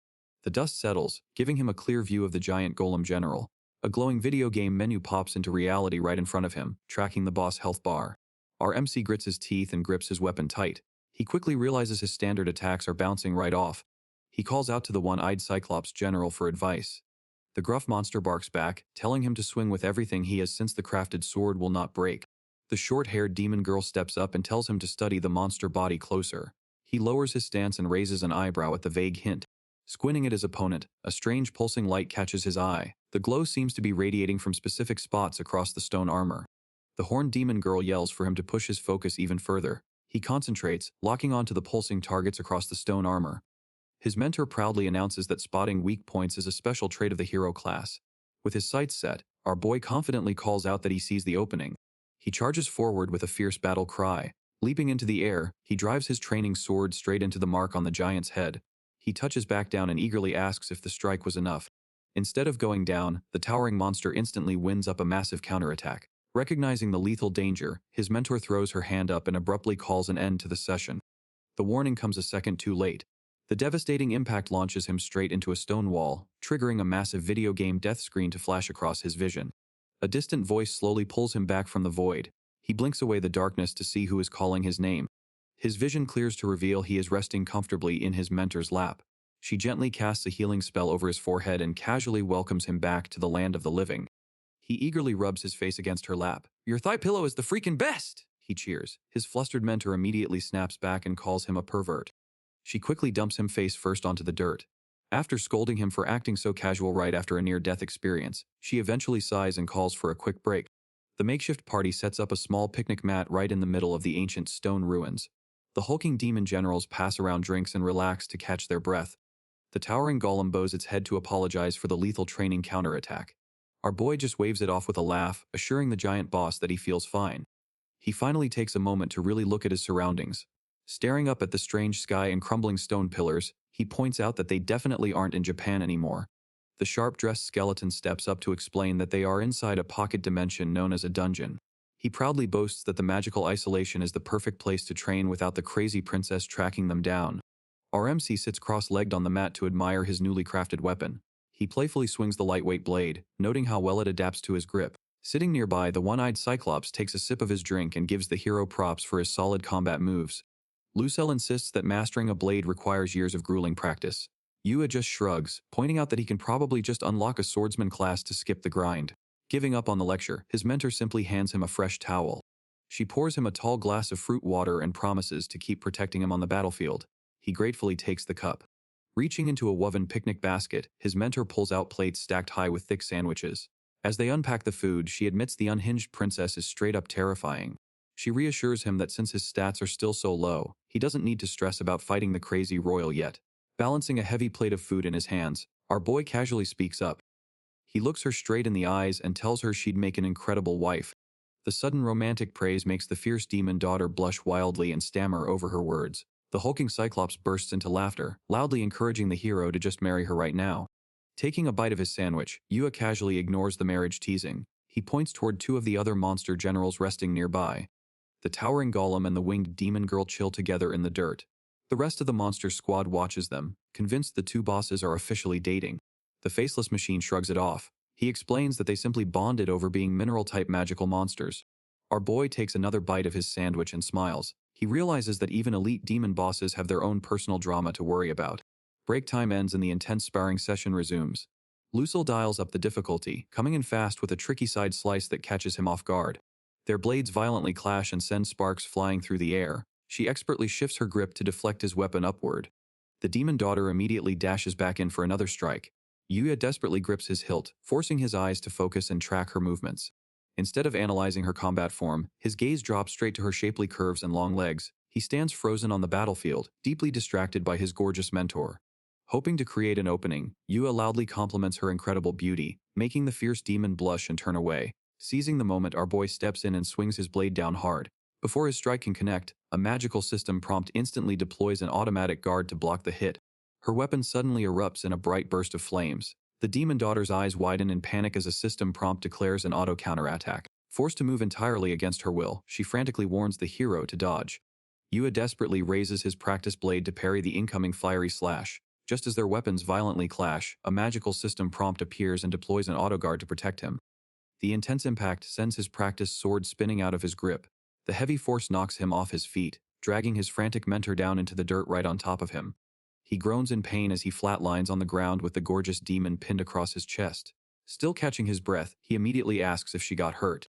Staring down at him, she winks and praises his ability to read her movements and use the auto guard skill. Our MC just rubs his head and casually admits he copied the technique directly from her.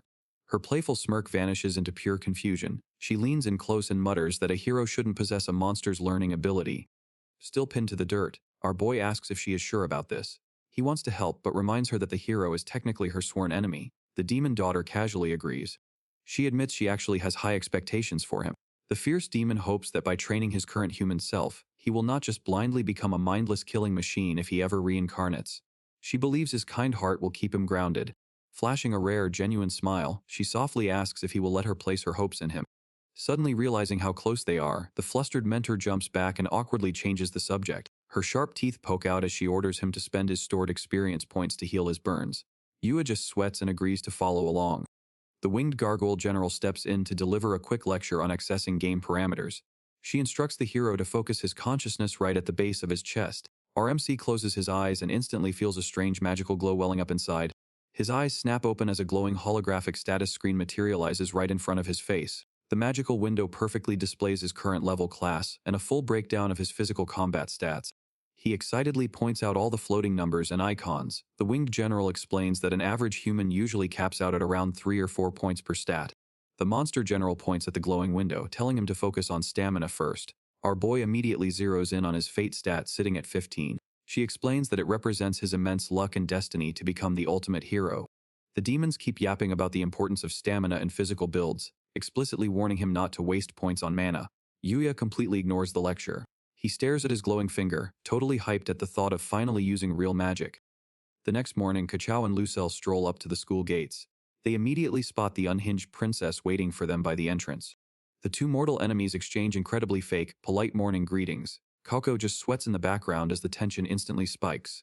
The princess casually asks if the hero decided to take the day off. The fierce demon sharply refuses to tell her anything. Unfazed, the royal psycho giggles to herself, realizing he must be hiding in a dungeon since her party tracking skill can't locate him.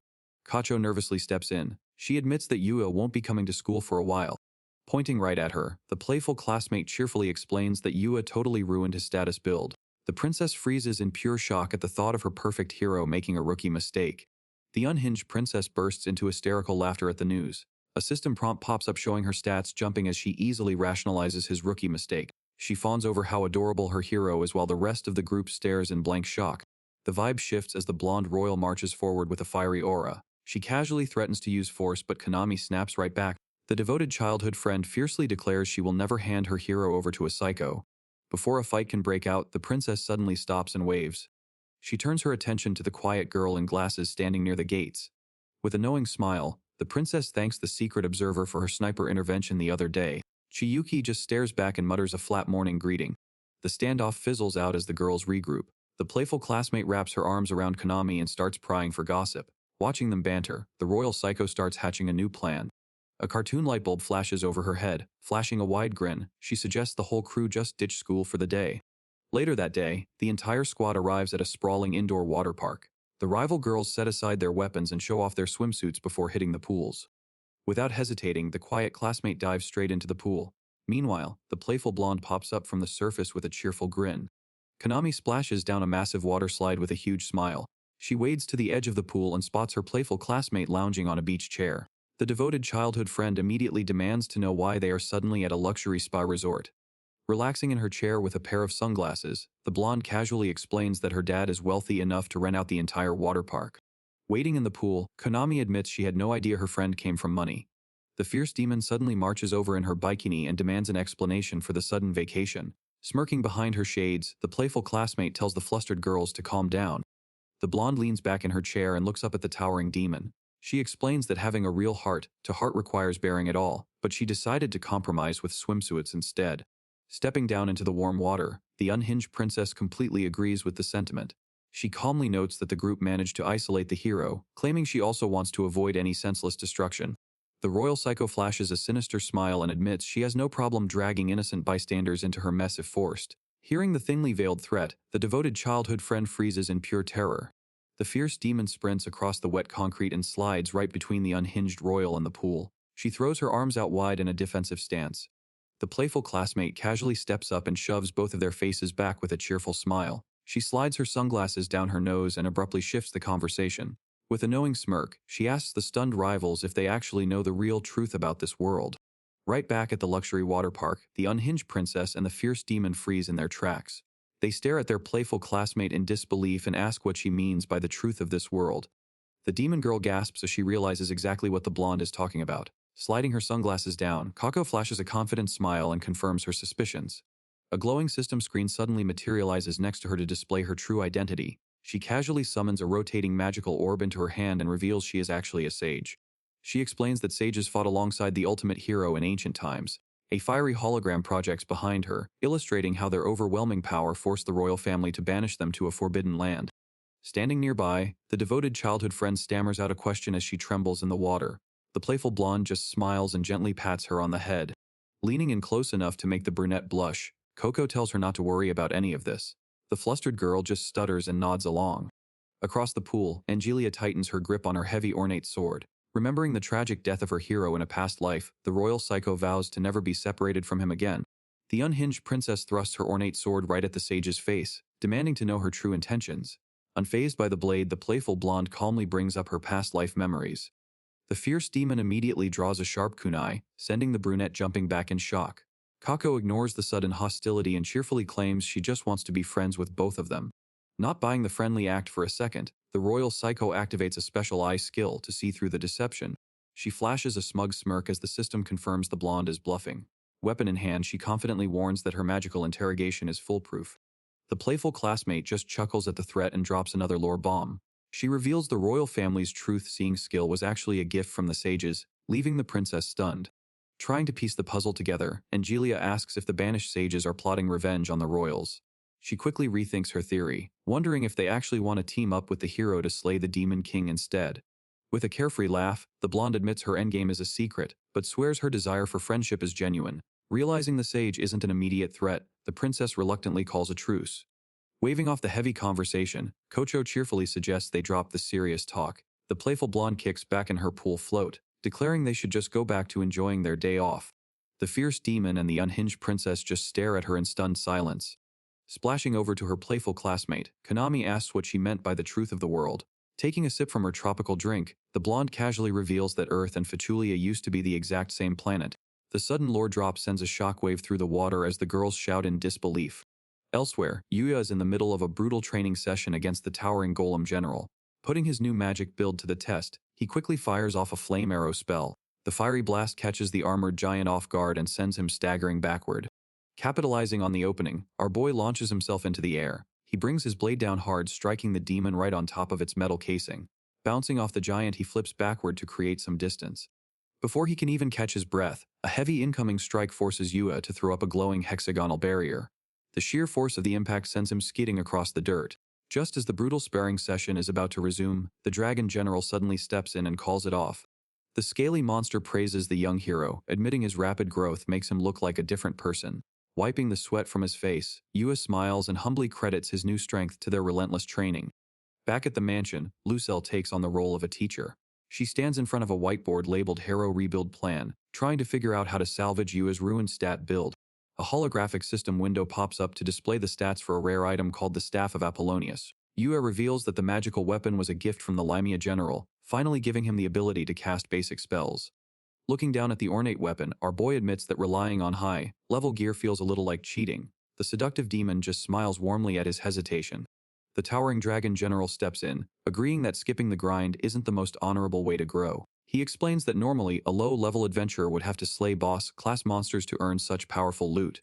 The armored golem points out that combining the magical staff with the sharp perception skill he inherited from the fallen goblin makes him a serious threat.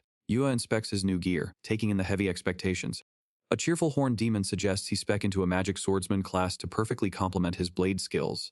The seductive Lamia nods in agreement, noting that the hybrid build might be enough to rival the unhinged princess. Before the group can finalize the new build, a deep voice interrupts the planning session. The fierce feline Chumara glares down from a pile of rubble, making it clear he completely disagrees with the strategy. The giant beast declares he will only hand over his rare item drop to someone strong enough to beat him.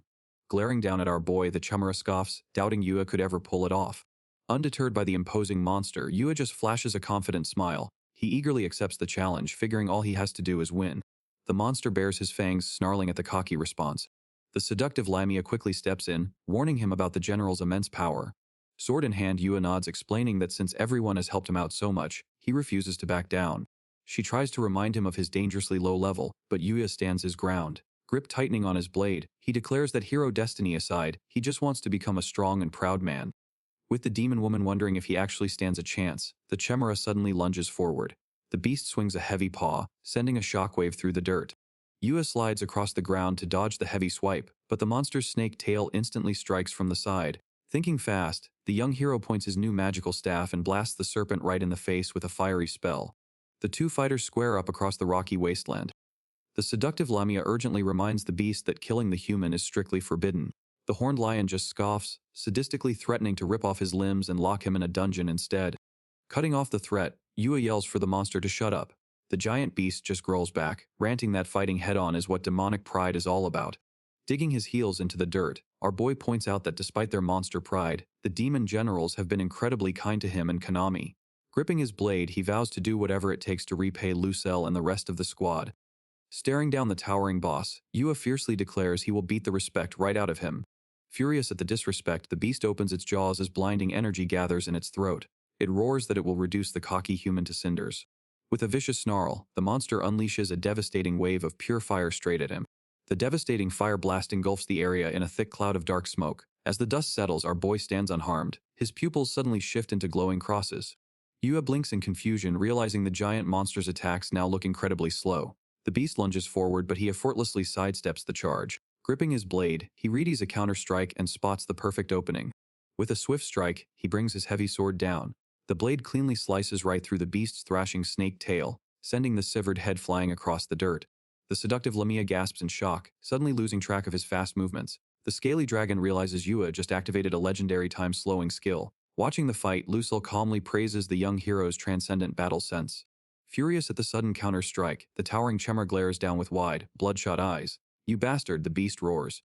Holding the severed snake tail in his hand, Yua nervously apologizes and asks if it will regrow. The horned lion furiously barks at him to just reconnect it later. Brushing off the gruesome injury, Yua flashes a confident grin and challenges the beast for another round. Watching the one-sided beatdown, the towering golem and dragon quietly agree that the fight is already over. Back at the mansion, our boy stretches his arms with a heavy sigh. He stares down at the giant beast's rare item drop, completely confused about what he is supposed to do with a set of monster reins. Standing right next to him, the newly transformed human version of the Chemera just glares back with a grumpy pout. Later that night, Konami gently knocks on his bedroom door. She quietly asks if he is still awake. The door suddenly flies open as she nervously peeks her head inside. Yua casually looks over and asks if she wants to sleep together. Instantly flustered, Konami yells back that they absolutely are not doing that. Settling down on the edge of his bed, she brings up his recent trip to the pool. Staring off to the side, she mentions hearing that their classmates Kokao and Shiyuki are actually hiding some incredible secrets. Longing on his side, Yua just smiles and laughs that he thought the two girls were just cute. Konami sighs, pointing out that he has always been way too quick to just accept crazy situations. Suddenly, a strange digital waveform crackles to life between them. A glowing holographic screen violently glitches into existence right in the middle of the room. Both of them flinch back in shock as the digital system forces itself open. Princess Angelia's voice suddenly echoes through a party chat window, politely begging them to just listen without attacking. Hearing her uncharacteristically solemn tone, Yua points out that the usually unhinged royal sounds genuinely emotional. Startled by the sudden late-night request, Konami asks if he is actually going to go. Yua casually throws on his jacket, refusing to ignore a girl in distress. Watching him confidently take charge, Konami nervously blushes. Lucelle waits by the doorway, resting her hands on her hips with a knowing smirk. The horned demon playfully notes that only a legendary hero would casually walk straight into a blatant trap. Yua misses the point entirely, muttering that this legendary hero sounds like a weird dude. Lucelle instantly snaps back, yelling that he is the one doing all these crazy things. The seductive Lamia steps up beside him, warning that this late-night meetup is highly suspicious. She looks genuinely concerned, asking permission for the demon squad to tag along. Our boy casually agrees as he heads down the hallway, pointing out that Angelia never explicitly told him to come alone. While the two powerful demons nervously follow behind him, Konami quietly peeks out from her bedroom door. Later that night, the group arrives at a quiet residential street bathed in the glow of a bright full moon. Yua steps forward, calling out the unhinged royal's name. Princess Angelia turns around to face her newly formed party with a warm, welcoming smile. Trading her combat gear for an elegant white dress, she politely greets her hero and thanks everyone else for coming. Lucelle steps up with a fierce scowl, warning the princess that the demon squad will fight back if this is another trap. Angelia completely ignores the threat, calmly explaining that Coco managed to talk her down. With a cheerful smile, the royal announces that a naked relationship is very important. Yua and the girls instantly freeze in shock. Angelia playfully giggles, asking her hero if they haven't already shared a naked relationship.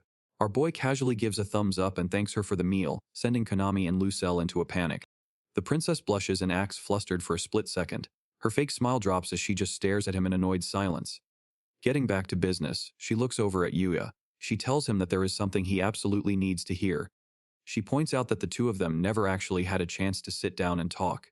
Yua casually reminds her that she is usually too busy trying to murder him, which she immediately agrees with. The mood suddenly shifts as Angelia makes a serious confession. She reveals to the stunned demons that she is on a strict time limit. Looking up at the night sky, she drops the cheerful act. She softly admits that she only has until the next new moon to stay in this world. Yua listens quietly, processing the sudden deadline. He quickly does the math, realizing he only needs to survive for another half a month. Angelia confirms it, promising that once the deadline passes, she will be gone. Angelia playfully notes that the hero could always die from a random accident later on. Lucelle ignores the bait, demanding to know if the royal is planning one final desperate attack before going home. The horned demon presses for an answer, but Angelia's quiet response stops her cold. Turning away from the group, the princess clarifies that she won't actually be returning to Fatulia. Standing under the bright moon, the royal looks back with a sad smile. She finally confesses that if she fails to kill him, her own life will be over. The next morning, Yua starts his day like any normal high schooler. He throws on his uniform and heads out the door.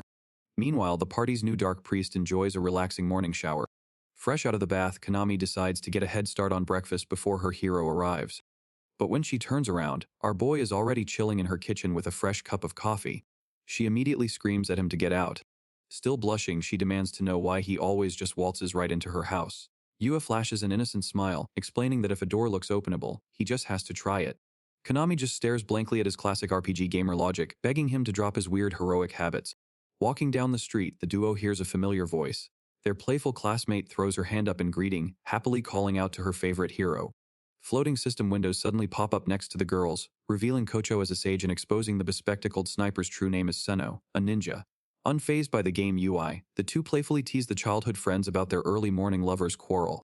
Konami furiously yells from across the street, desperately trying to shut down the rumors while her classmates just laugh it off. A little while later, our boy arrives at his classroom. Dropping his heavy bag onto his desk, his mind immediately drifts to the princess. He thinks back to the cheerful blonde royal who suddenly crashed into his quiet life. The brutal reality of her mission replays in his head. She needs his physical body to die so his ultimate hero form can awaken, and she is perfectly fine with running him over or stabbing him through the back to make it happen. But after last night's confession, the dynamic has entirely shifted. He slumps into his seat and rests his chin on his hand, unable to shake the reality of her fatal time limit. Kocho suddenly leans over his desk, snapping him out of his thoughts. The playful blonde rests her chin on her hands, teasingly asking if having a hero's soul makes him care more about others than himself.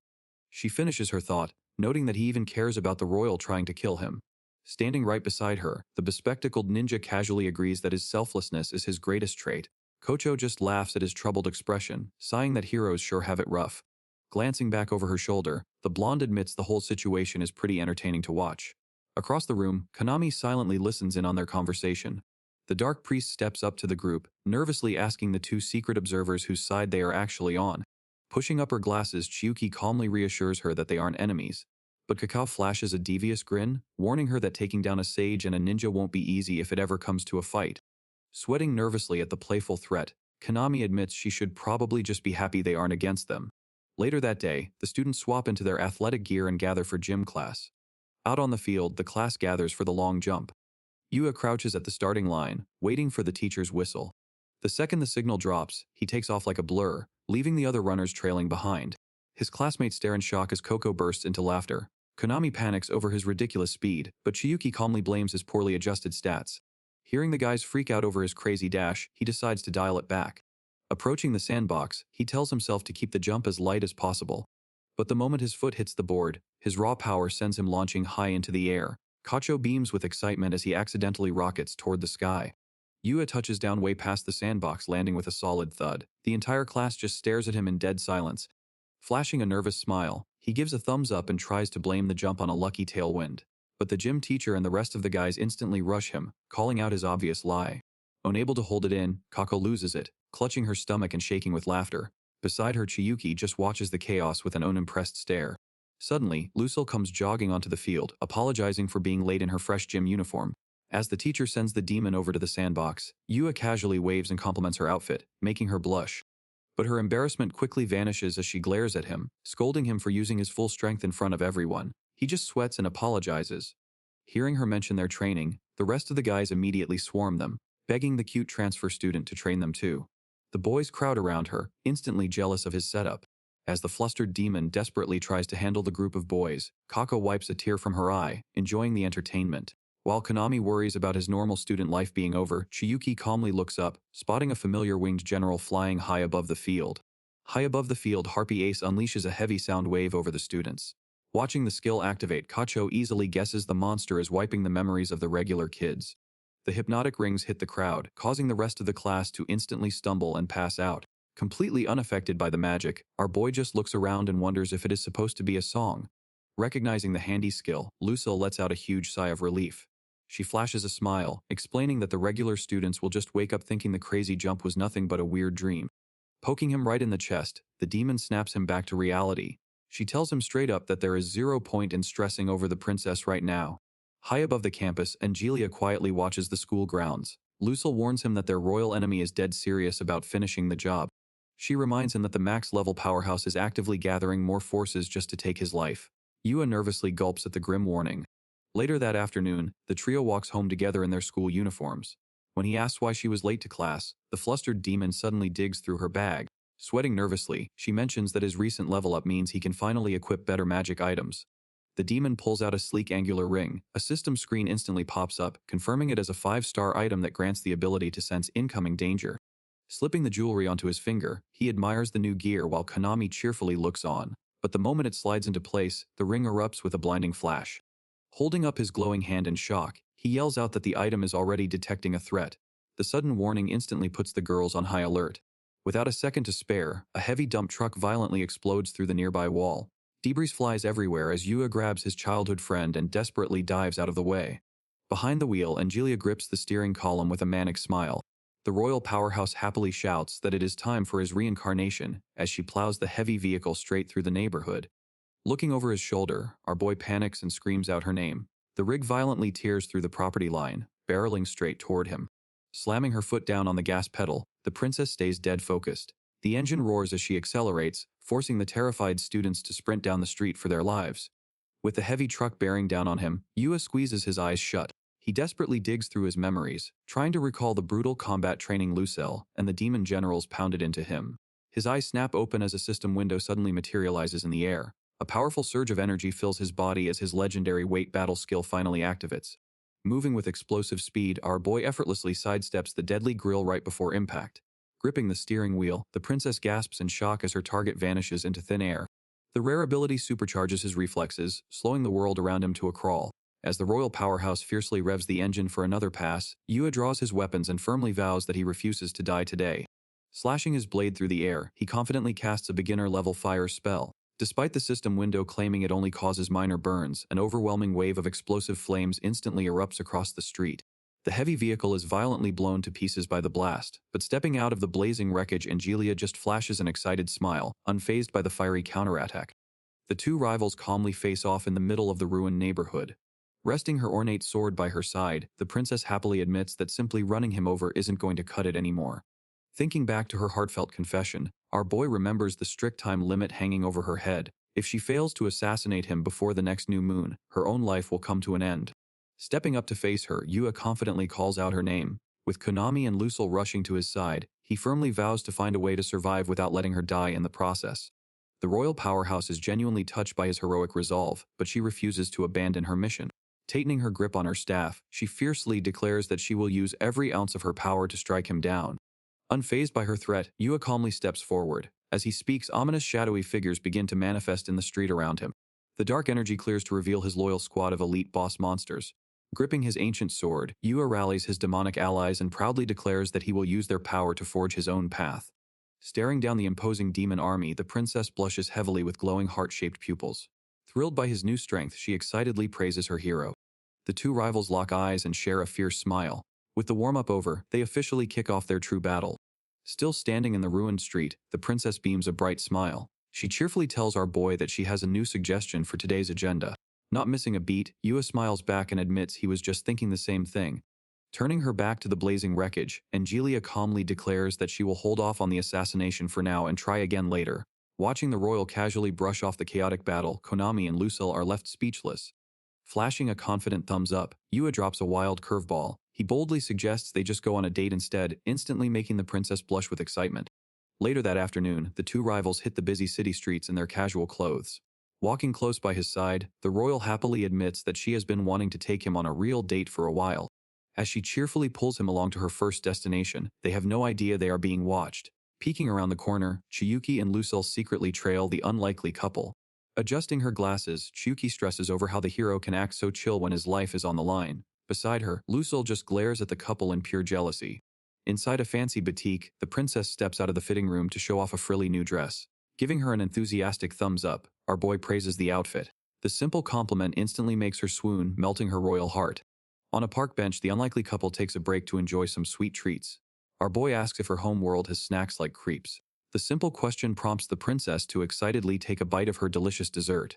But the wholesome moment shifts when Angelia tightly grips her snack. She solemnly explains that her world has been at war for so long that simple treats are considered premium goods. Staring out at the sky, Yuya admits that he cannot even imagine the hardship. The princess flashes back to the brave knights she used to socialize with. She softly reveals that many of those friendly faces are never coming home. A grim memory shows the royal sitting alone atop a mountain of fallen soldiers and broken weapons. Facing the brutal reality of her world, she simply agrees that war is a difficult thing to endure. The flustered girl frantically apologizes for bringing up such a depressing topic on their date. Yuya just flashes a warm smile and reassures her that he does not mind listening at all. His casual demeanor suddenly drops as he asks a serious question. Calling her by a cute nickname, he asks why she is always forcing that cheerful smile. He points out that she was grinning even when she was pointing a gun and trying to murder him. Our hero honestly admits that seeing her fake that happiness has him genuinely worried. Sitting side by side on the bench, the princess admits she wants to be more honest with him. Suddenly jumping to his feet, our boy points out a towering Ferris wheel in the distance. He cheerfully suggests they take it for a spin. Still spying from the nearby bushes, a jealous Lucille refuses to let them be alone. Grabbing Chiyuki by the hand, the demon girl drags her out of hiding to follow the couple onto the ride. At the boarding platform, our hero acts like a true gentleman and helps his date step into the glass cabin. As the doors close, the royal quickly realizes they are trapped alone in the tight space. A system prompt flashes into reality as she summons a shadow dagger. Blushing heavily, she asks if he is inviting her to kill him. Waving his hands defensively, a panicked Yuya quickly clears up the misunderstanding. In the very next cabin, Lucille and Chiyuki smash their faces against the glass to keep a close eye on the date. Taking a seat, the teenager simply explains that he just wanted to show her the high-altitude view. The princess turns to the window and stares out in awe. Staring out at the sprawling cityscape, our hero admits that Earth is far from a perfect, conflict-free paradise. But looking down at the streets below, he honestly confesses that he loves living here anyway. A warm grin spreads across his face as he lists off all the precious people in his life. He playfully adds that his inner circle somehow grew to include her Lucille and an entire squad of demon generals. If he had been born in some other reality, he never would have met any of them. Turning back with a gentle gaze, he firmly states that's exactly why he cherishes this world so much. The royal closes her eyes and softly praises him as a truly great hero. She playfully calls out his clever plan to change her mind, admitting that she has zero desire to murder him today. Gripping her frilly dress, she admits to being a terrible person for using her tragic backstory to win his affection. Our boy casually interrupts to remind her about the active assassination attempt, prompting the royal to snap back that killing him is her actual job. Eyes wide, she asks why he is still trying to accept her despite all the manipulation. This dude just flashes a confident grin and asks why he wouldn't. Her breath catches as her mind flashes back to his earlier promise. Remembering the exact moment he vowed to find a way to save her life, a deep blush spreads across her cheeks. Leaning back in his seat, the teenager casually reminds her that he isn't going to die anytime soon. He firmly vows to find a way to save her life instead. Hearing his unwavering resolve, the royal can only look away in stunned silence. Flashing a bright smile, our boy proudly points out that he is destined to be a legendary hero. Without a shred of doubt, he declares that he's going to find a happy ending for everyone. Overcome with emotion, the princess suddenly leaps across the cabin. She throws her arms around his neck, pulling him into a tight embrace. Burying her face in his chest, she softly asks it can stay like this for just a little longer. Back on solid ground, the pair enjoy a peaceful stroll through an outdoor shopping plaza. The teenager cheerfully thanks her for finally opening up about her past. A bright smile spreads across her face as she admits she had a wonderful time too. Meanwhile, Lucille and Chiyuki are still desperately stalking them from behind a concrete planter. Suddenly stopping in her tracks, the royal happily announces a terrifying change of plans. With a cheerful grin, she declares that she will use every spell in her arsenal to assassinate him. But this time, she genuinely believes he has the strength to survive and save her world. Tugging at his sleeve, she playfully warns him to be prepared for their next lethal encounter. Our MC just nervously scratches the back of his head before flashing a confident wink. He smoothly promises to be ready to help her out. Waving goodbye, the teenager turns and heads off down the street. Left standing alone on the sidewalk, the princess softly praises her great hero. Later that night, the moonlight shines down over the grand western mansion serving as the demon army's secret base. Chilling in his room, our boy is interrupted by a gentle knock at the door. Lucille peeks inside, awkwardly asking for a quick chat before blushing and complimenting his street clothes. Her entire face burns bright red as she realizes he totally spotted her stalking his date earlier. This dude just flashes a cheeky smile and shoots her a thumbs up. Taking a late-night stroll through the park, the demon girl nervously asks what he and the princess discussed. Staring straight ahead, the teenager casually mentions they talked about the painful reality of war. Her expression drops as she solemnly agrees that war never makes anyone happy. Staring at the ground, she admits that eternal conflict between their two races is just an unavoidable fate. Hearing this, the teenager furiously grits his teeth. Turning back to face her, he completely rejects that twisted logic. Flashing a confident smile, he proudly declares that he is living proof that humans and demons can actually get along.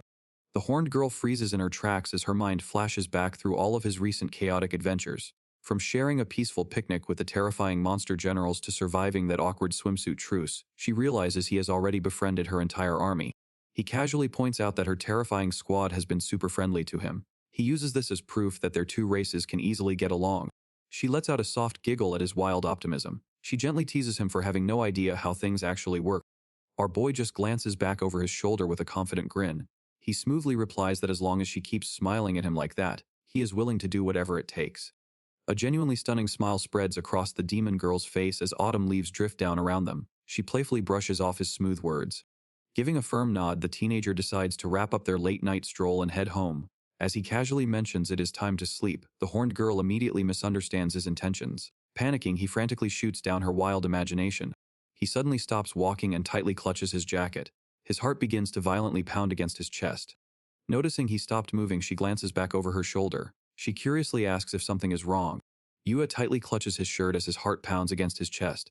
No, he stammers. Unable to hold back, he blurts out, "Your smile just made my heart skip a beat." Lucille's face flushes bright red in shock.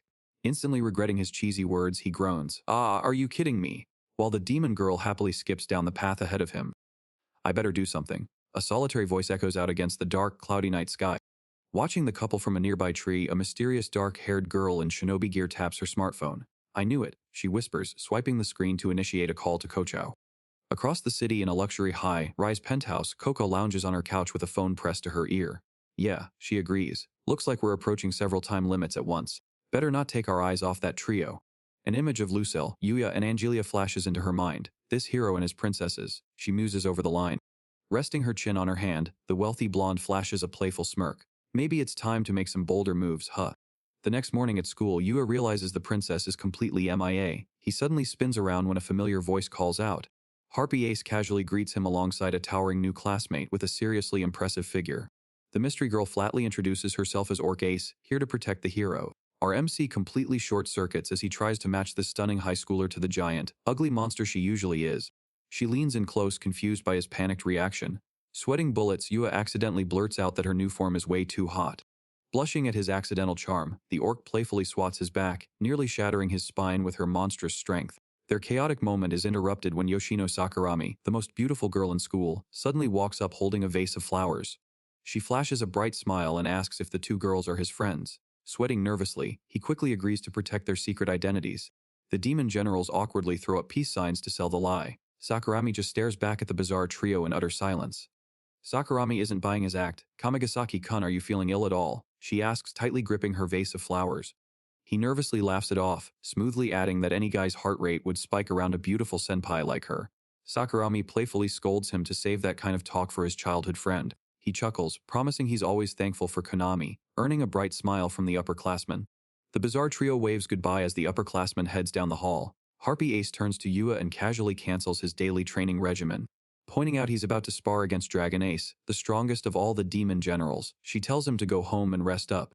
Later at the demon mansion, a muscular man with a thick ponytail violently throws open the double doors.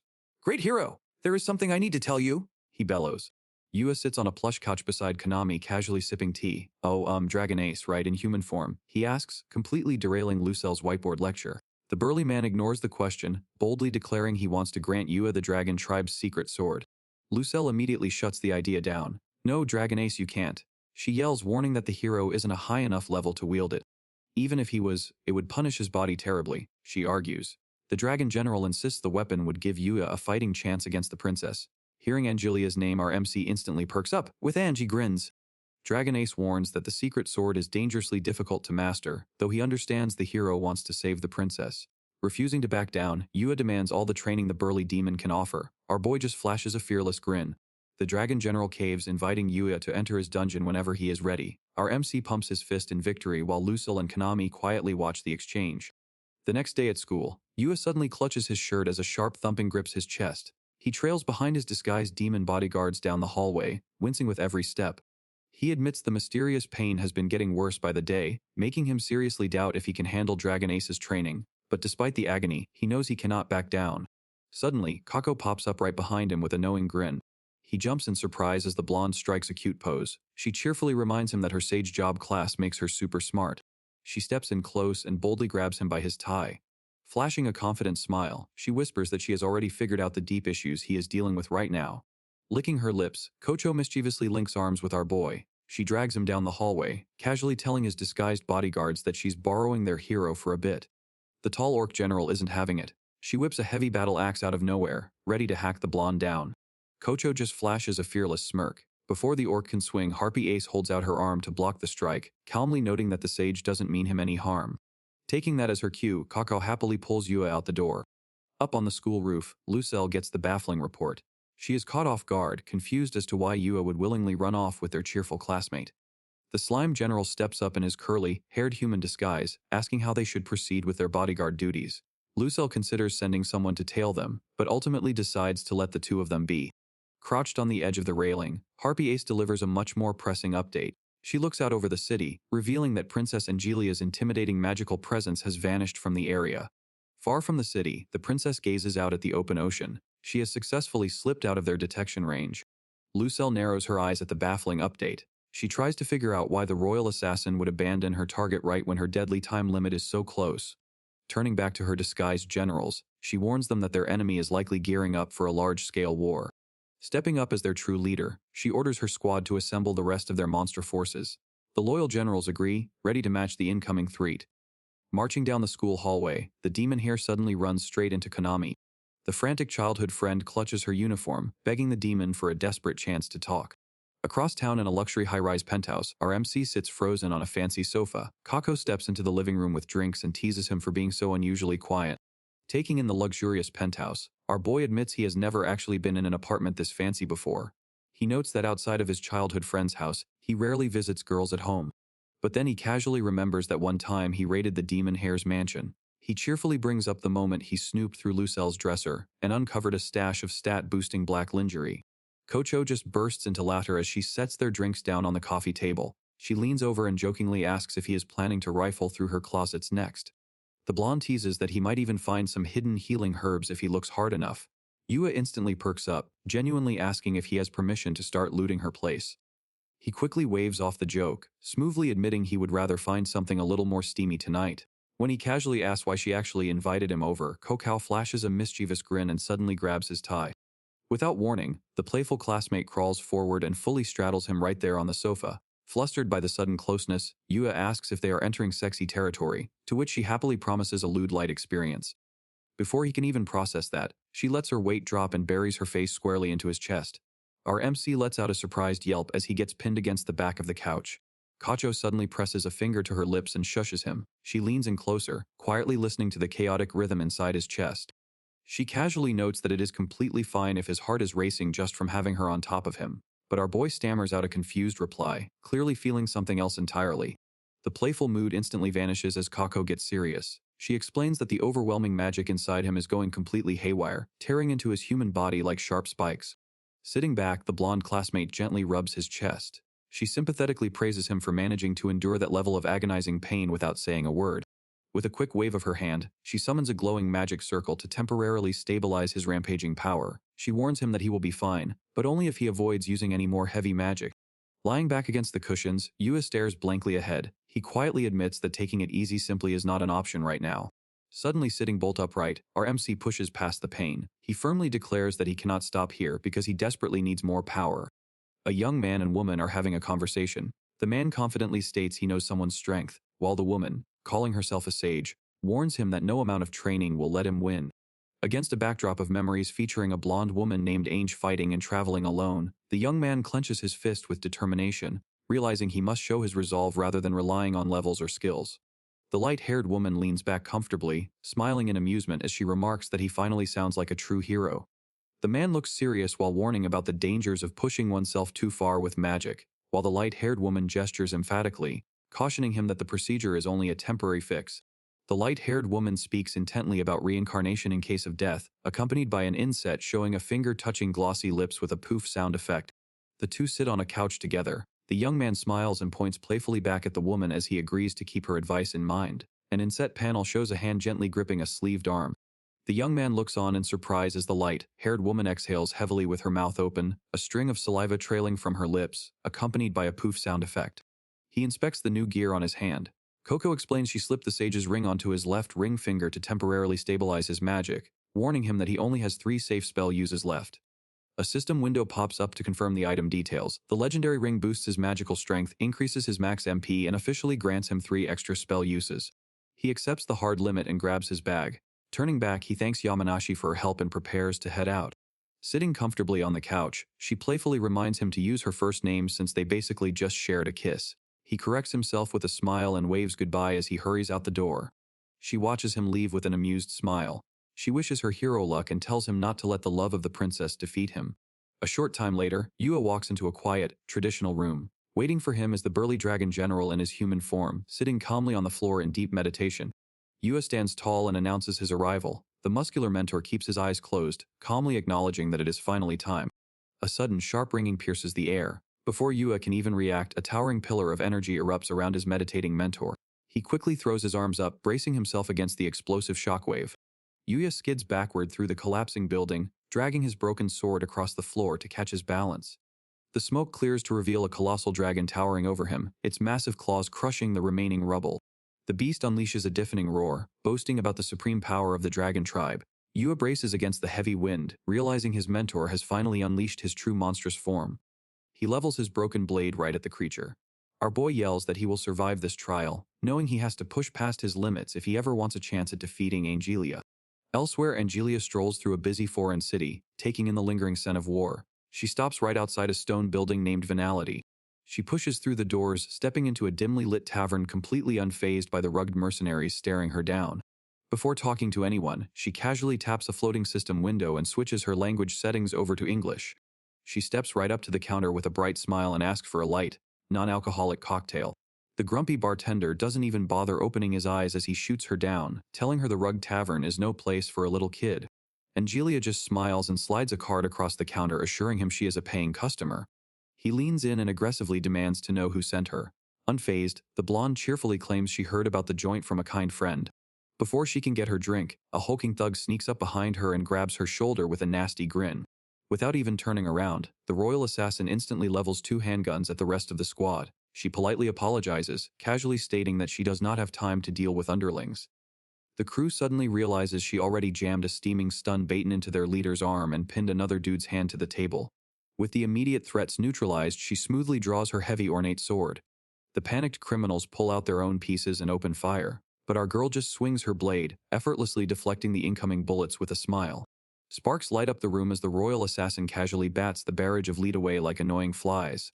Resting the heavy weapon on her shoulder, the blonde happily apologizes and admits she hates fighting NPCs. The furious gang leader loses his cool, screaming at his crew to stop holding back and rush her. Without breaking a sweat, the princess simply snaps her fingers and triggers a sleep cloud spell. The entire room of hardened criminals instantly drops to the floor, knocked out cold before they can even make a move. Her smile fades when she realizes someone in the room managed to resist her magic. She spins around as slow, mocking applause echoes from the dark hallway. A sharp-dressed man steps into the light, calmly clapping as he asks if his boys are dead or just taking a nap. This stylish newcomer is officially introduced as the Merchant of Death, the shadowy arms dealer secretly running the world's wars. Angelia cheerfully claps her hands together, politely assuring the boss that his men will be fine. Right on cue, the thugs start groaning on the floor behind her, terrified that they just got hit with poison gas. The stylish arms dealer glances over his shoulder as one of his men shudders on the floor, barely holding onto his pistol. The nervous bartender slides the boss the card our royal assassin dropped earlier. Taking a drag from his cigar, the merchant lists off her absurd demands for elite mercenaries and military-grade hardware. He sizes her up with a smirk, warning her that an army like that costs enough to buy a whole country. Taking another puff, he demands to know how she plans to pay. Our girl just smiles and snaps her fingers. Instantly, a towering pile of gold coins, priceless crowns, and ancient artifacts crashes onto the floor. The boss and his bartender just stare in stunned silence. She casually yanks an ornate sword from the mountain of treasure as magical energy crackles around the blade. Smiling, she assures him she has endless wealth and otherworldly relics to fund this little operation. The arms dealer bursts into a fit of roaring laughter, throwing his hand over his face in pure amusement. He admits he has met plenty of crazy clients in his line of work, but she takes the prize. Struck by the intense, unwavering resolve burning in her eyes, the merchant finally gets down to business. He asks the real question, demanding to know who exactly they are going to war against. With a sweet, innocent smile, the princess happily requests his army's help to slay some monsters. Meanwhile, Yua's grueling training with the demon generals continues. The dragon general swings its heavy tail, forcing our boy to sprint across the battlefield. Clutching his wooden training sword, he anticipates a devastating breath attack. The beast unleashes a roaring wave of fire that scorches the rocky terrain. Yua braces himself as the blistering inferno erupts right in front of him. Staring down the raging flames, he realizes the sheer scale of the blast is impossible to dodge. Gritting his teeth, our MC resolves to stand his ground and take the hit head-on. Instead of backing down, Yua lunges straight toward the danger. He activates his weight battle skill to slow down time and give himself a fighting chance. The dragon general praises his resolve, but warns him that courage alone won't be enough. The beast flaps its enormous wings, sending down a heavy shockwave of pressure. Caught off guard, Yua is slammed by a crushing wall of wind. As the heavy gale pins his body in place, the dragon uses the opening to whip its spiked tail straight at him. He desperately raises his wooden sword to block the incoming tail whip. Gritting his teeth, our boy realizes the beast completely read his movements. A brutal impact sends him flying backward until he crashes hard into the dungeon wall, coughing up blood. Slumping against the ground, Yua admits the general is too strong to handle, but he refuses to give up.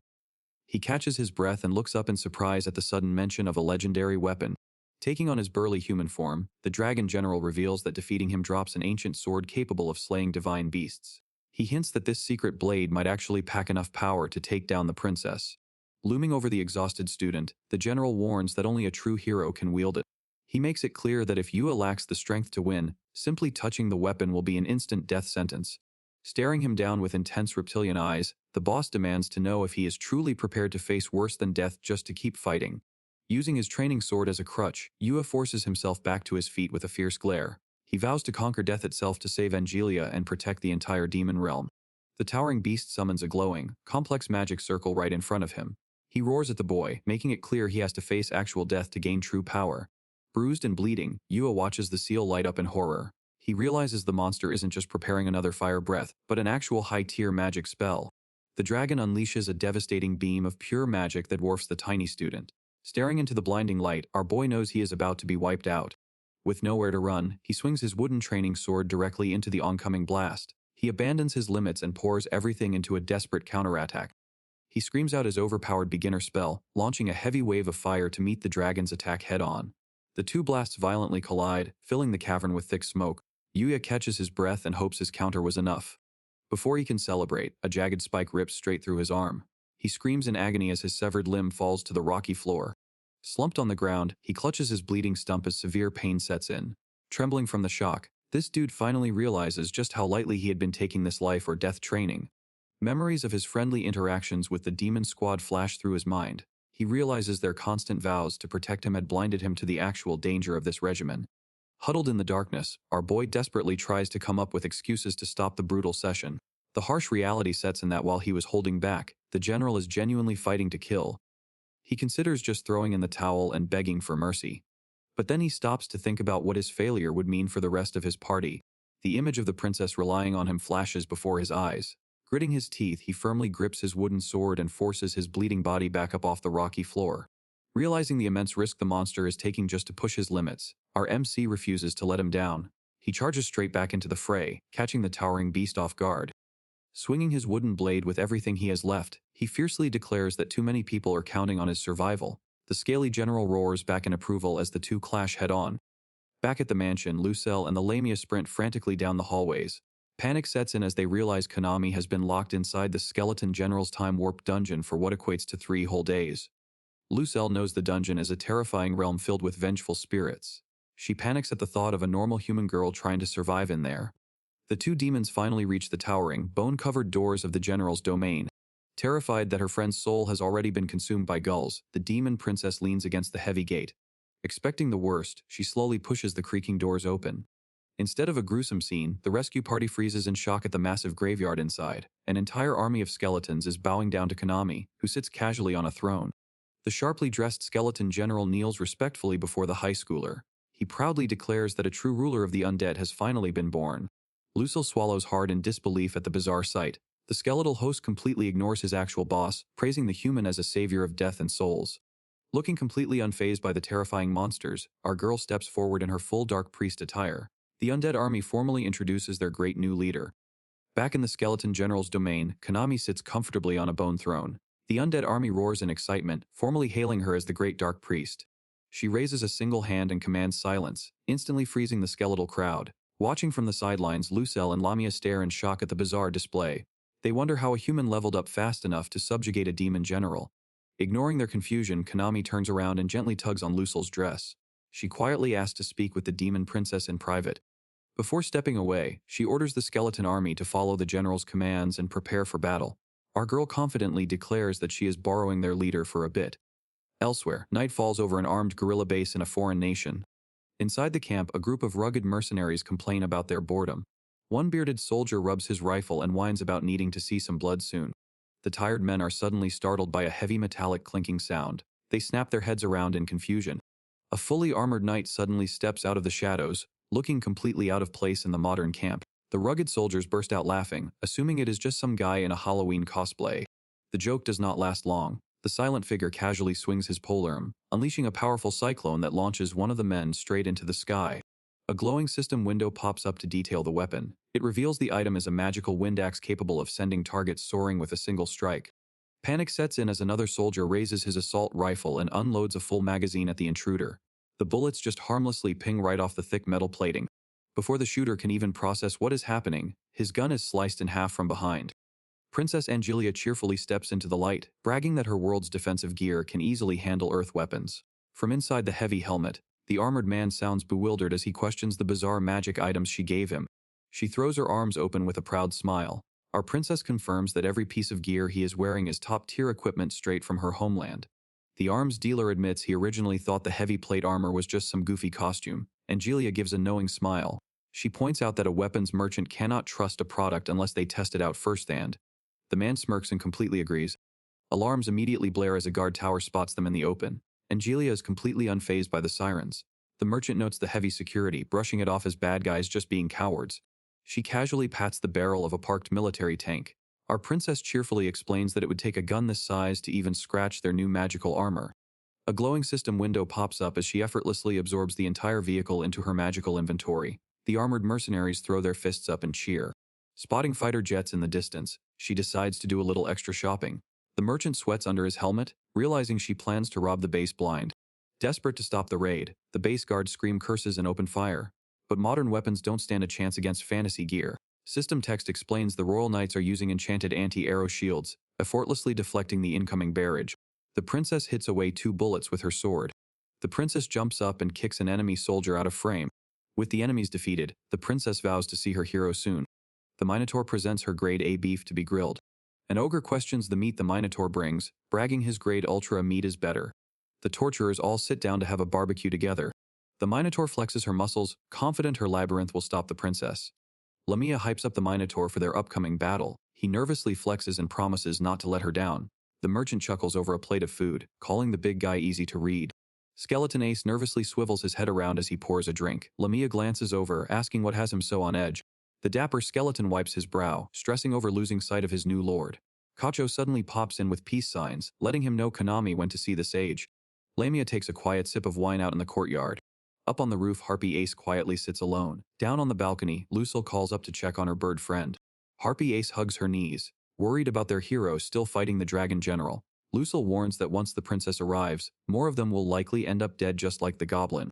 Lucille grips the balcony railing until it creaks. She assumes the princess is gearing up for an assault, but insists their labyrinth of dungeon traps will stop her. Harpy Ace suddenly hops down onto the balcony right next to Lucille. She leans in with a sly little smile. By the way, Lucille-sama, are you in love with the hero? Lucille turns bright red and flails in total panic. She loudly insists that Yua is her mortal enemy and she could never fall for a guy like that. Harpy looks a little bummed, guessing they will just split ways after all this is over. Lucille calms down and quickly changes the subject, asking how the bird girl feels about him. Harpy smiles warmly. He is a human and the hero no less, but he counts all of us as his friends. She admits she is genuinely happy to have such a nice guy around. Lucille looks away and nervously grips the railing. She quietly confesses that she certainly does not mind having the hero around, firmly placing him in the do not hate category. Harpy beams at the flustered confession. Now I can really risk my life for you too, she declares with a bright, genuine smile. Harpy looks out at the distant festival lights. She mutters that it is a shame their hero is out fighting instead of partying. The bird girl casually adds that her kind gets dangerously passionate on nights like this. Lucille starts sweating, nervously asking if she plans to confess her love. Without missing a beat, Harpy admits she would just straight up ask to mate. Lucille completely short-circuits. Leaning in, Harpy boldly brags that her human form would make for a wild mating session. A system prompt pops up to confirm her enthusiasm is peaking. Lucille loses her mind in the background while Lamia just sips her wine and giggles at the chaos. Elsewhere, a high-level mist spell protects the demon base deep in the forest. But an armed squad is already marching right through the fog. Princess Angelia flashes a confident smirk. She finally tracked down the enemy headquarters. She brought heavy backup. An elite squad of 20 royal knights stands ready in full anti-monster gear. An army of 50 elite soldiers stands ready, fully armed and trained to use modern human weapons. Angelia leans forward with a confident smile. Her entire squad and their gear are locked and loaded. She marches straight toward the massive estate. She boldly declares that today is the day the hero finally dies. Back at the demon base, Princess Angelia kicks the mansion doors off their hinges. Raising her sword, she leads her armored knights inside. It is time to storm the mansion. The squad halts in their tracks. Before them stretches a dark stone corridor. One of the knights looks nervously down the hall, asking what this place is. Angelia calmly explains that only an ace-level monster like a minotaur could build a Daedalus labyrinth. The knight asks if the hall is rigged with traps, but the princess confidently brushes it off. Right on cue, the stone ceiling grinds open above them. A boulder plummets straight toward the squad, sending the knights into a panic. Angelia just happily pats one of them on the back. Alrighty, you guys are up.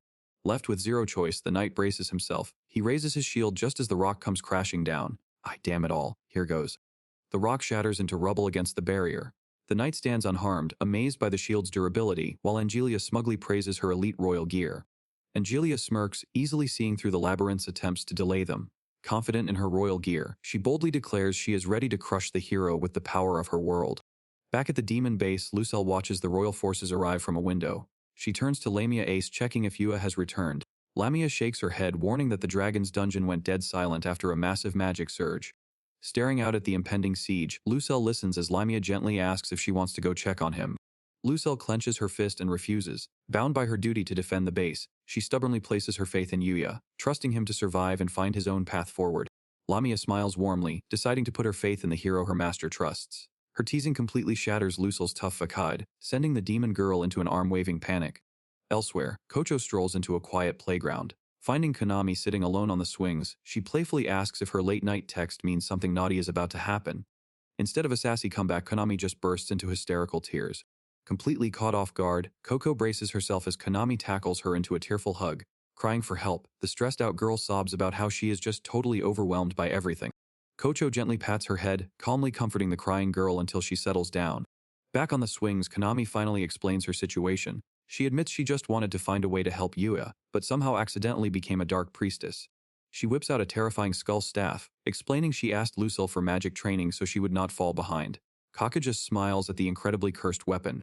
Thinking back on that training, Konami drops her chin into her hand with a heavy, exhausted sigh. In a flashback to the Dark Lord's graveswarm, Konami nervously asks Skeleton Ace if they really have to train in such a creepy graveyard. The sharply dressed monster politely confirms they absolutely do. The dapper skeleton pulls out a runic document, explaining his only real task is to have her sign a contract. He declares it will make her a dark priestess, officially crowning her as the new master of the undead. Thinking of Yua, Konami asks if taking the deal will actually give her the strength to help him out. The dapper skeleton calmly replies that it is entirely up to her, reminding her he only agreed to boost her level. Ready to commit, she confidently agrees and asks where to sign. Skeleton Ace casually twirls a magic quill and hands it over. She scribbles her name onto the parchment, triggering a bright flash of light. The undead general chuckles in surprise, noting that her impressive magic power is already flowing into him. Fired up, the new dark priestess clenches her fist. She boldly declares she is ready to take on whatever training he has planned. Her confidence shatters as a creepy skeleton hand bursts right out of the dirt behind her. Welcoming her to his family, the general tells her to prepare herself, prompting the terrified girl to nervously ask the undead army to go easy on her. Suddenly wrapped from head to toe in tight runic bandages, she frantically asks what they are doing to her. Skeleton Ace just gestures toward a heavy stone coffin, politely instructing his new master to step inside. He explains the tomb is infused with ancient magic to serve as her dark arts tutorial. He casually adds that the magic bandages are for her protection, noting she would wither away if she entered in normal clothes. The heavy stone lid slides open with a deep rumble. Skeleton Ace politely instructs his new master to step inside the dark abyss. Flushed and nervous, Konami reluctantly agrees, taking comfort in the fact that the magic runes at least keep her covered. She reaches into the pitch-black space, only to find the interior surprisingly plush. Patting the soft lining, she sighs in relief and admits it is way comfier than she expected. As she settles into the tomb, the dapper skeleton bids her a good rest, casually mentioning that his army will spend the time fighting each other to boost their levels. Laying back in the dark, she immediately pauses and asks what he means by that. He breaks down the local game mechanics, explaining that defeating foes grants experience points. Since his undead soldiers simply revive shortly after being shattered, they can endlessly beat each other down to farm levels.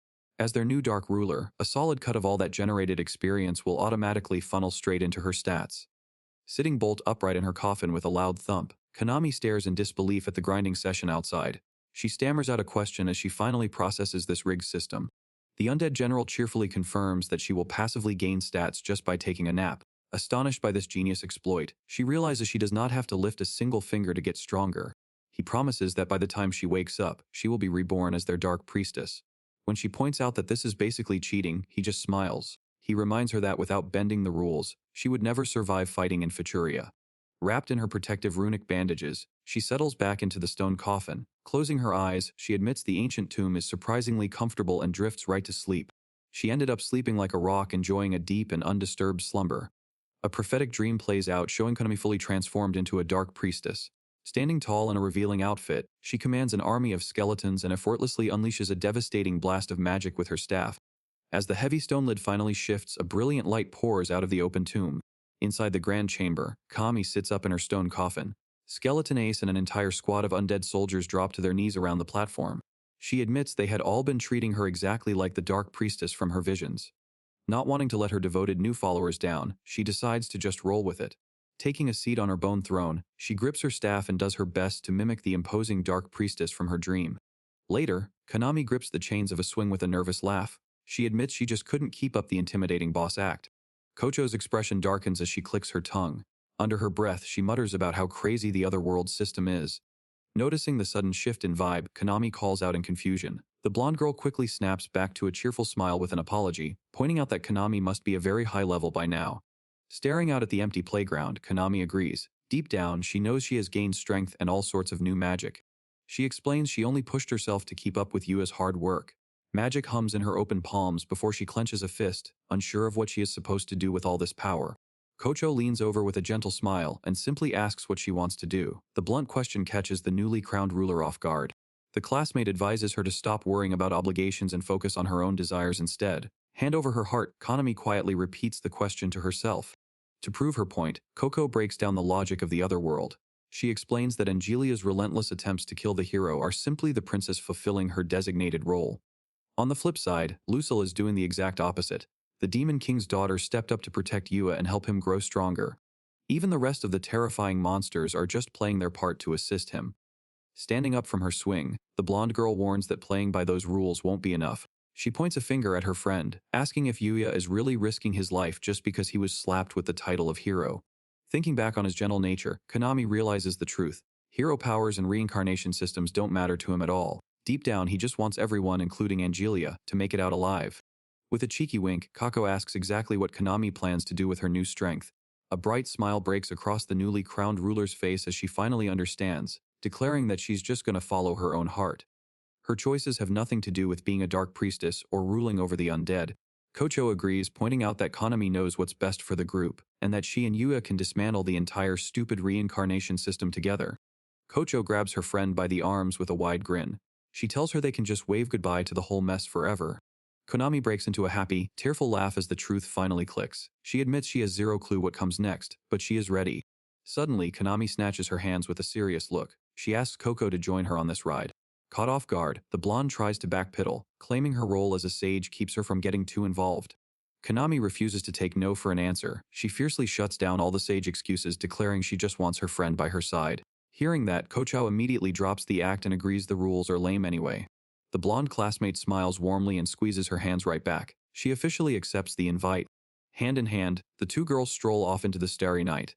They leave the park behind, fully ready to do things their own way. Deep inside the Daedalus labyrinth, Princess Angelia's royal knights push forward. They easily dispatch the dungeon's monster guards. A knight points out that these defeated creatures vanish into thin air, unlike the gruesome remains left by previous human intruders. Angelia casually explains that the basic minions are just virtual constructs born from magic. She glances over her shoulder, warning that the real threat lies further down.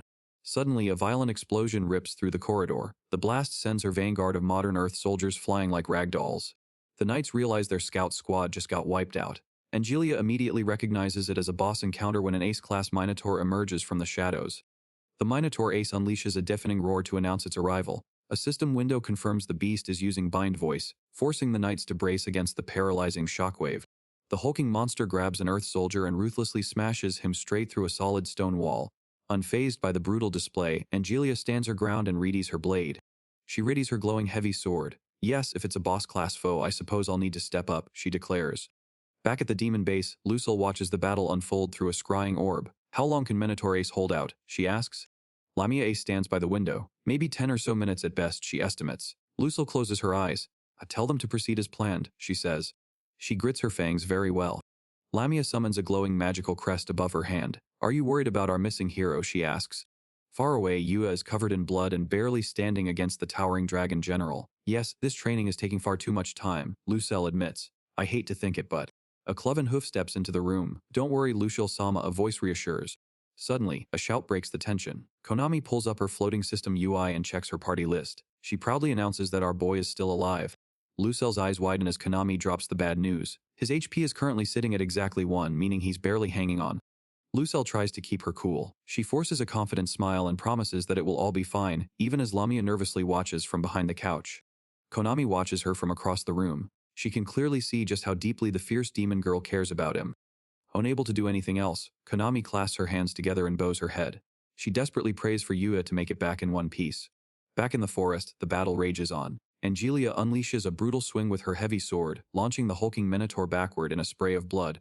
She stands triumphant on the battlefield with a confident smirk. She lowers her blade and casually reminds the beast that raw strength means nothing against a princess. The battered Minotaur lies defeated on the ground. A royal knight steps up, asking the princess if they should finish the beast off. Angelia cheerfully tells her men to hold off. She pulls up her party UI and realizes she can't afford to give Yua any more shared experience points. Her smile vanishes as she checks his stats. She stares at the screen in shock, realizing our boy's HP is sitting right at the edge of death. Her expression darkens as she puts the pieces together. She figures out that the demon generals must be hiding him somewhere to keep him barely alive. She clenches her fist in frustration. She realizes they are just as serious about protecting him as she is about hunting him. Suddenly, an explosion blasts across the cobblestone. A loud voice calls out from the smoke, confirming her theory. Angelia swings her heavy sword to clear the dust, but she's instantly forced to block a high-speed strike. She grits her teeth, shocked that another demon general has already joined the fight. The beastly chimera steps out from the rubble, flashing a feral grin as he greets the princess. Before she can even react to the chimera, a huge wave of liquid splatters across the brick wall above her. A voice calls out, declaring their plan to separate the princess from her army. She barely manages to deflect an incoming strike, skidding backward across the cobblestone. She grits her teeth in frustration, realizing she is now facing off against two monster generals at the same time. Suddenly, a glowing magic circle activates right beneath her boots. She realizes it is a teleportation trap a second too late, vanishing into thin air as her guards scream out her name. The royal knights stare at the empty space in shock. Panic instantly sets in as they realize their leader is gone. With the princess out of the way, the slime general steps up in his human disguise, licking his lips at the sight of the knight's enchanted armor. The chimera flashes a feral grin, telling him to eat fast before he burns the whole squad to ashes. The panicked guards raise their shields, confidently shouting that their magical gear will save them. But the two demon generals just laugh, charging forward to wipe out the royal squad. Elsewhere, Angelia materializes inside a strange, enclosed room covered in geometric patterns. She grips her heavy sword and glances around the empty space, wondering if she just got dropped into another monster's dungeon. A loud beep cuts through the silence as a glowing error screen flashes in front of her face. She stares at the warning, figuring out this system-prohibited room must be a high-level dungeon. Thick liquid starts oozing out from the cracks in the walls. She jumps back, bracing herself for what she thinks is a water attack. She quickly realizes her mistake as the gooey substance splashes down all around her. She just got dropped straight into a deadly slime trap. The acidic slime immediately begins eating away at her leather boots. A brutal warning flashes across her vision, confirming her gear is taking critical damage. She loses her footing on the slick floor and crashes onto her back. She grits her teeth as the acid burns through her clothes, realizing the monsters are specifically trying to strip away her enchanted armor. Her royal dress continues to dissolve into a sizzling mess, leaving her increasingly exposed. Panic starts to set in as she realizes her offline system means she cannot even detect incoming magic.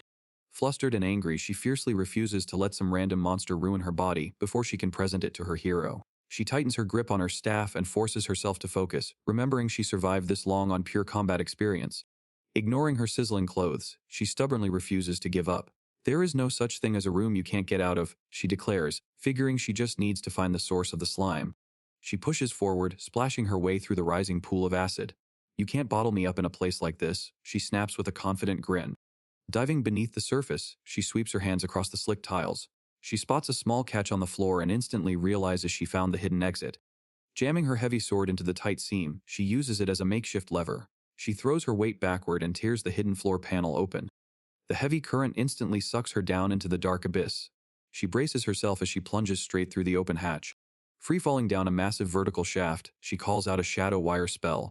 A dark tether shoots from her hand and latches onto the wall to break her descent. She swings into a dry tunnel and safely touches down on her feet. She lets out a tired sigh, relieved to finally be out of the acid trap. She brushes off the landing, totally unfazed that the acid bath left her stripped bare. Good thing I learned some Ranger-class skills, she notes. Continuing down the massive geometric corridor, she barely blinks as a system window pops up overhead. The glowing text formally announces her arrival in Lamia Ace's dungeon, Seinen Sanctuary. She pulls up her system menu and taps an equipment checkbox. Sleek magical armor instantly forms out of thin air, locking into place over her exposed body. A system window confirms the Lord's garb is locked in. She flashes a confident smirk, freshly geared up and ready for battle. She admits she never expected to bust out one of her 3 sacred treasures for this raid. Ah well. This armor is suited for physical attack, she states, trusting her natural magic resistance to cover the rest. She marches straight into the glowing light at the end of the tunnel. The path opens into a wide pillared hall, and she stops cold when she spots 3 figures waiting for her. Lamia Ace kneels on the floor, looking exhausted.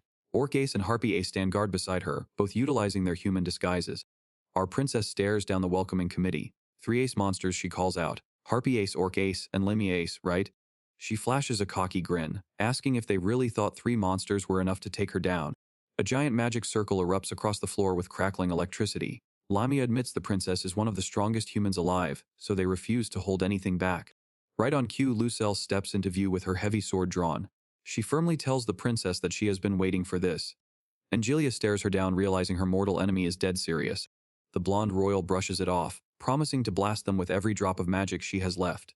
Lucille points her blade right back, vowing to drag out the fight and exploit her time limit.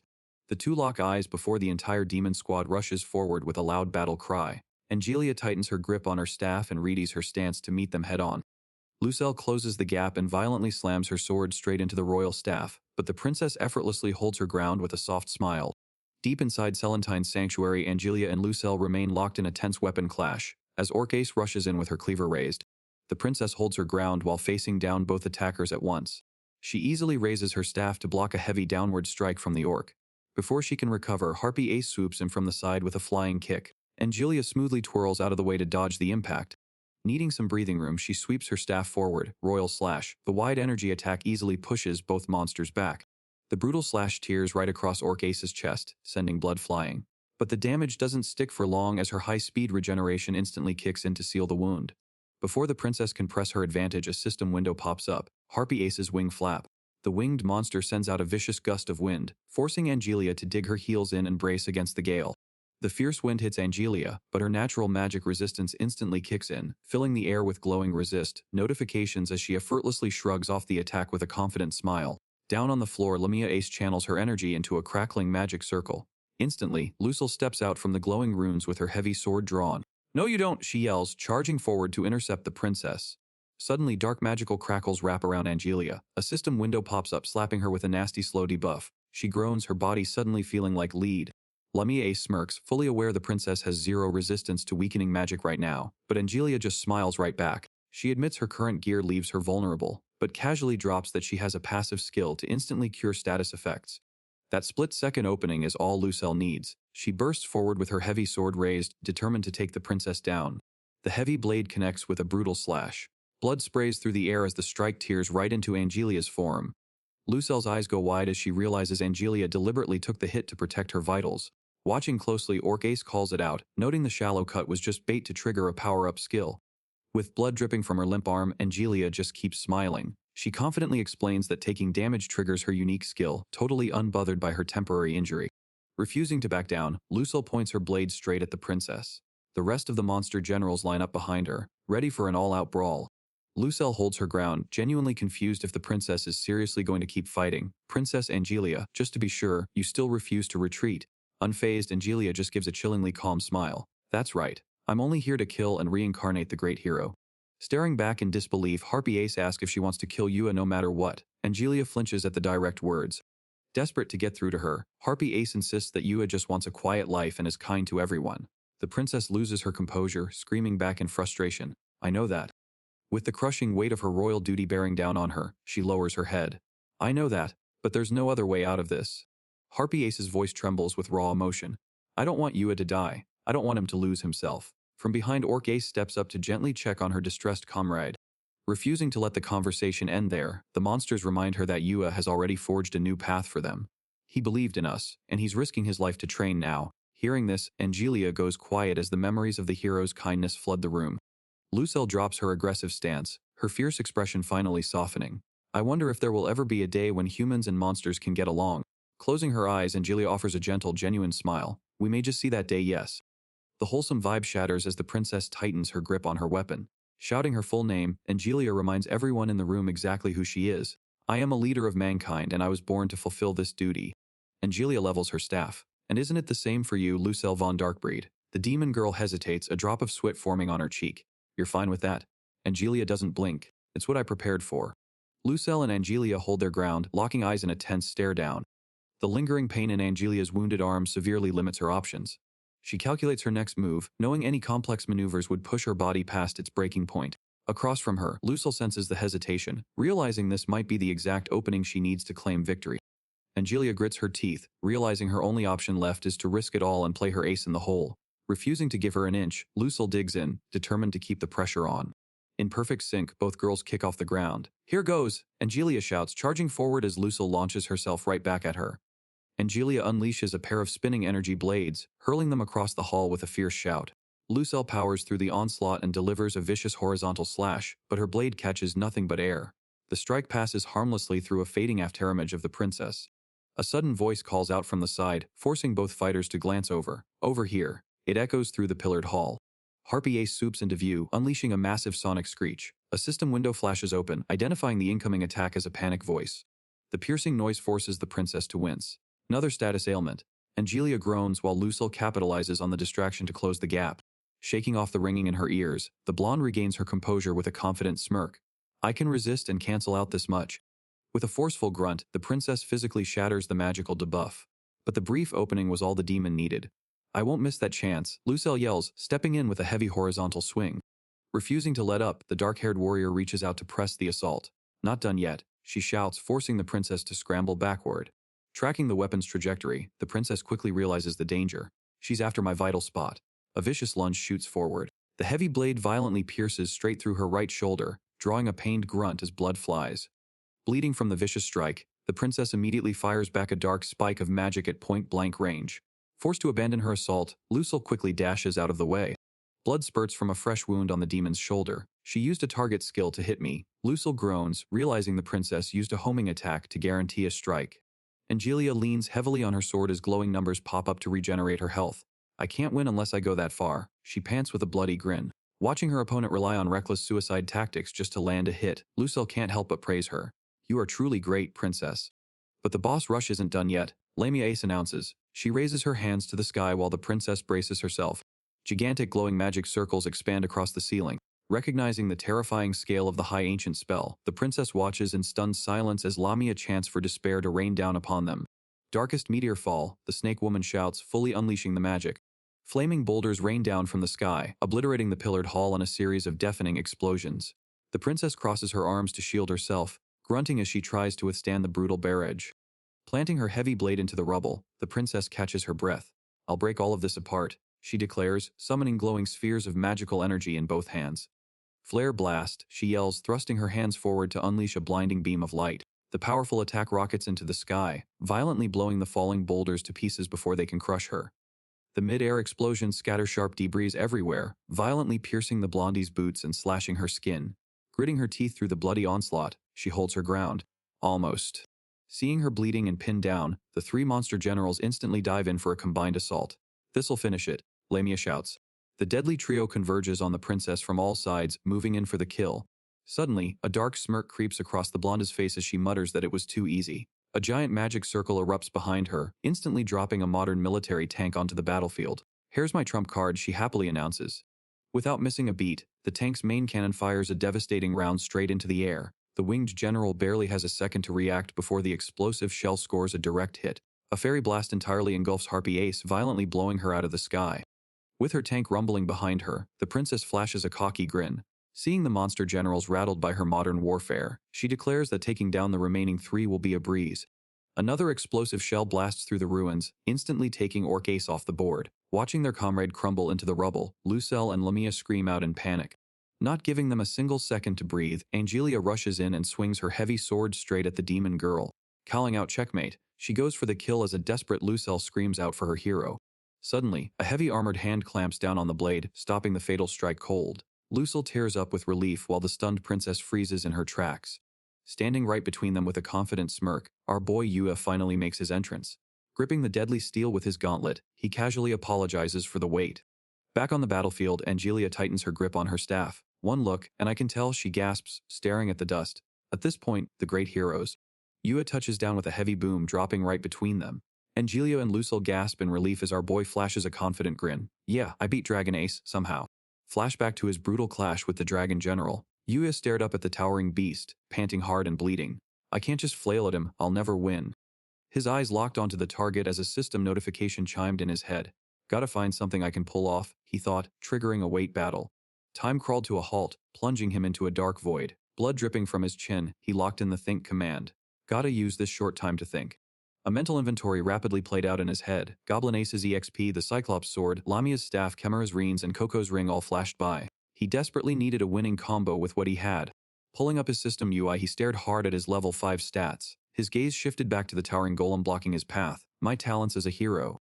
A sudden realization hit him as he stared at his glowing hand. "That's right, those stats," he gasped, blood still dripping from his chin. "If I can display my stats, then what else?" A giant system menu materialized right in front of his face. A loud digital chime echoed as the tabs for status, party, and equipment lit up. He quickly scanned the floating windows displaying his level 20 stats and his current party. Looking back up at the roaring dragon general, he realized he could see the monster's stamina bar too. He gritted his teeth as the puzzle pieces fell into place. "Ah, so that's how this works. Everyone in Futuria is bound to this system," he muttered. Shaking his head to snap back into focus, he frantically started formulating a battle plan. He rapidly swiped through the glowing interface to check his item details.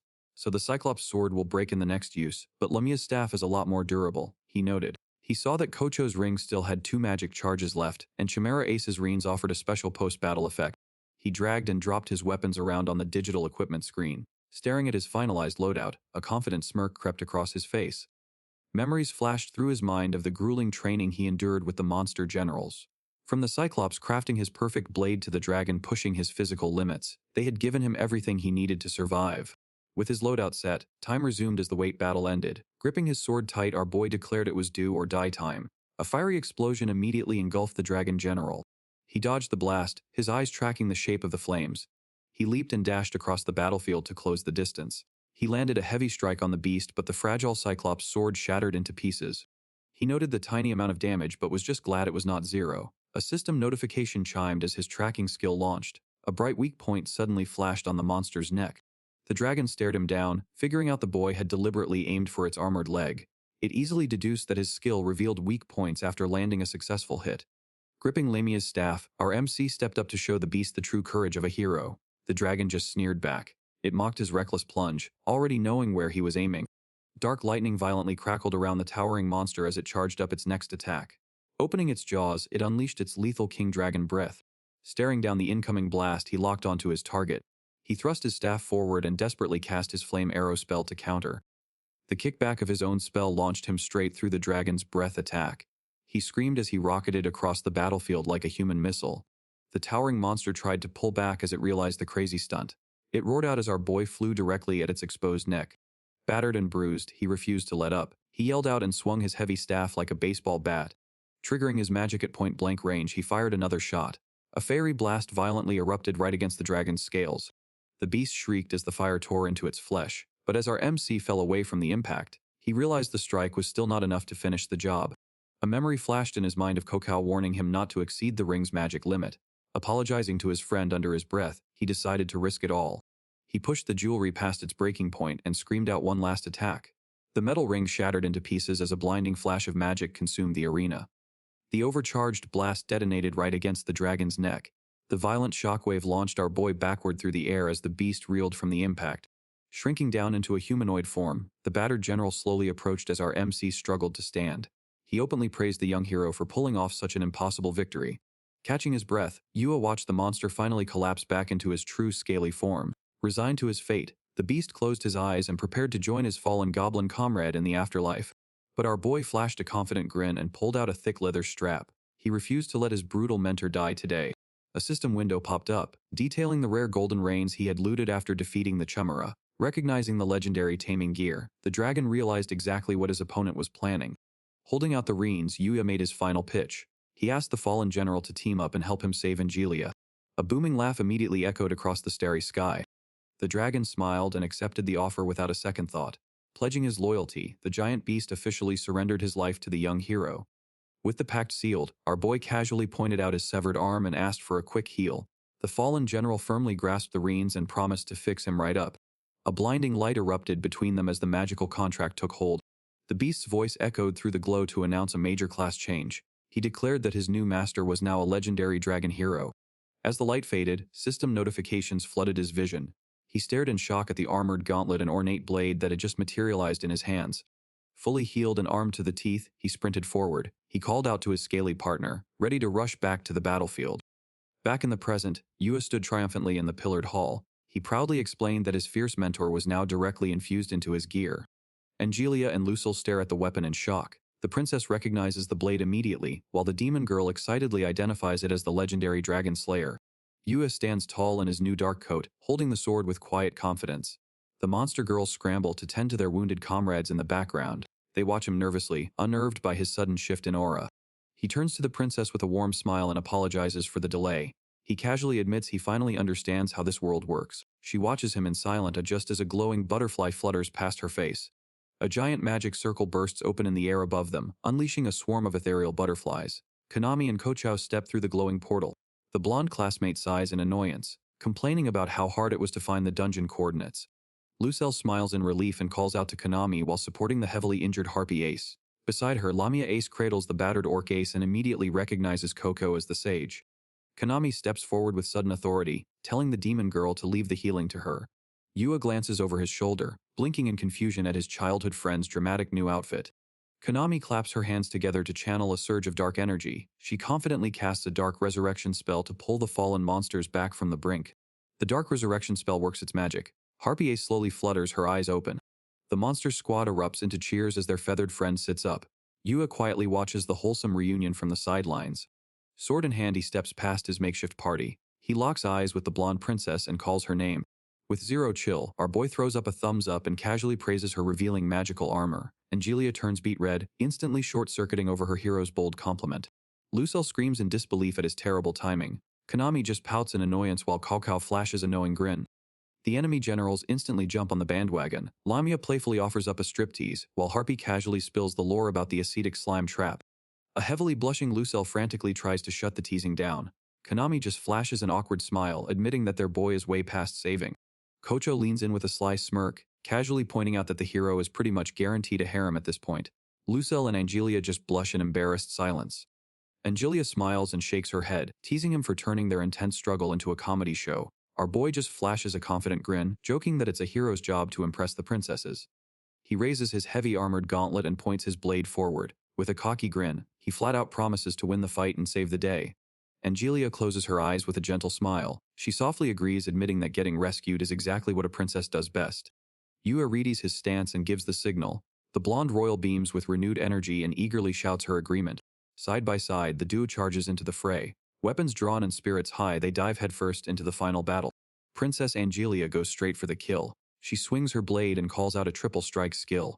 Yua stands his ground and easily parries the attack with his new sword. Yua deflects the strike so hard it interrupts her combo. Watching from the sidelines, Lucille realizes he just pulled off a flawless skill cancel. The princess immediately switches tactics and steps back. Holding out her hand, glowing magic circles form over her palm. She warns him that a spell is coming next. Before she can even cast it, Yua clears the distance in a flash. He grabs her wrist and tightly grips her casting hand. The magical energy fizzles out on contact. Angelia stares up at him in stunned silence. The demon generals are baffled by this move. They wonder if a combined skill and spell cancel is even a real thing. Our boy just grins and tugs at his new combat gloves. Orc Ace smiles and explains the truth. She tells the group that no single class allows for both types of cancels. Instead, Yua is just using his raw physical speed to shut down her magic system. Orc Ace continues, explaining that Yua's intense training supercharged his strength, durability, and defense. Pair that with his hero's vision detecting skills before they even activate, and he can effortlessly shut down any incoming attack. Instead of backing down, the princess is thrilled to see him pushing the combat system to its limits. Ditching the magic, she switches to instant assassin skills. She lunges forward and unleashes a lightning-fast shadow dagger strike. The blade makes a direct hit but harmlessly bounces off his chest. A system window pops up revealing his legendary dragon's garb armor, leaving Angelia stunned that she can't even leave a scratch. She fires off a few more frantic strikes, but it's no use. Watching from the sidelines, Lucille is in awe as she realizes that speed, skills, and magic have zero effect on him. Suddenly, Angelia's magical staff cracks and shatters right in her hands. Pushed to the edge, she yells out a command and summons her heavy artillery.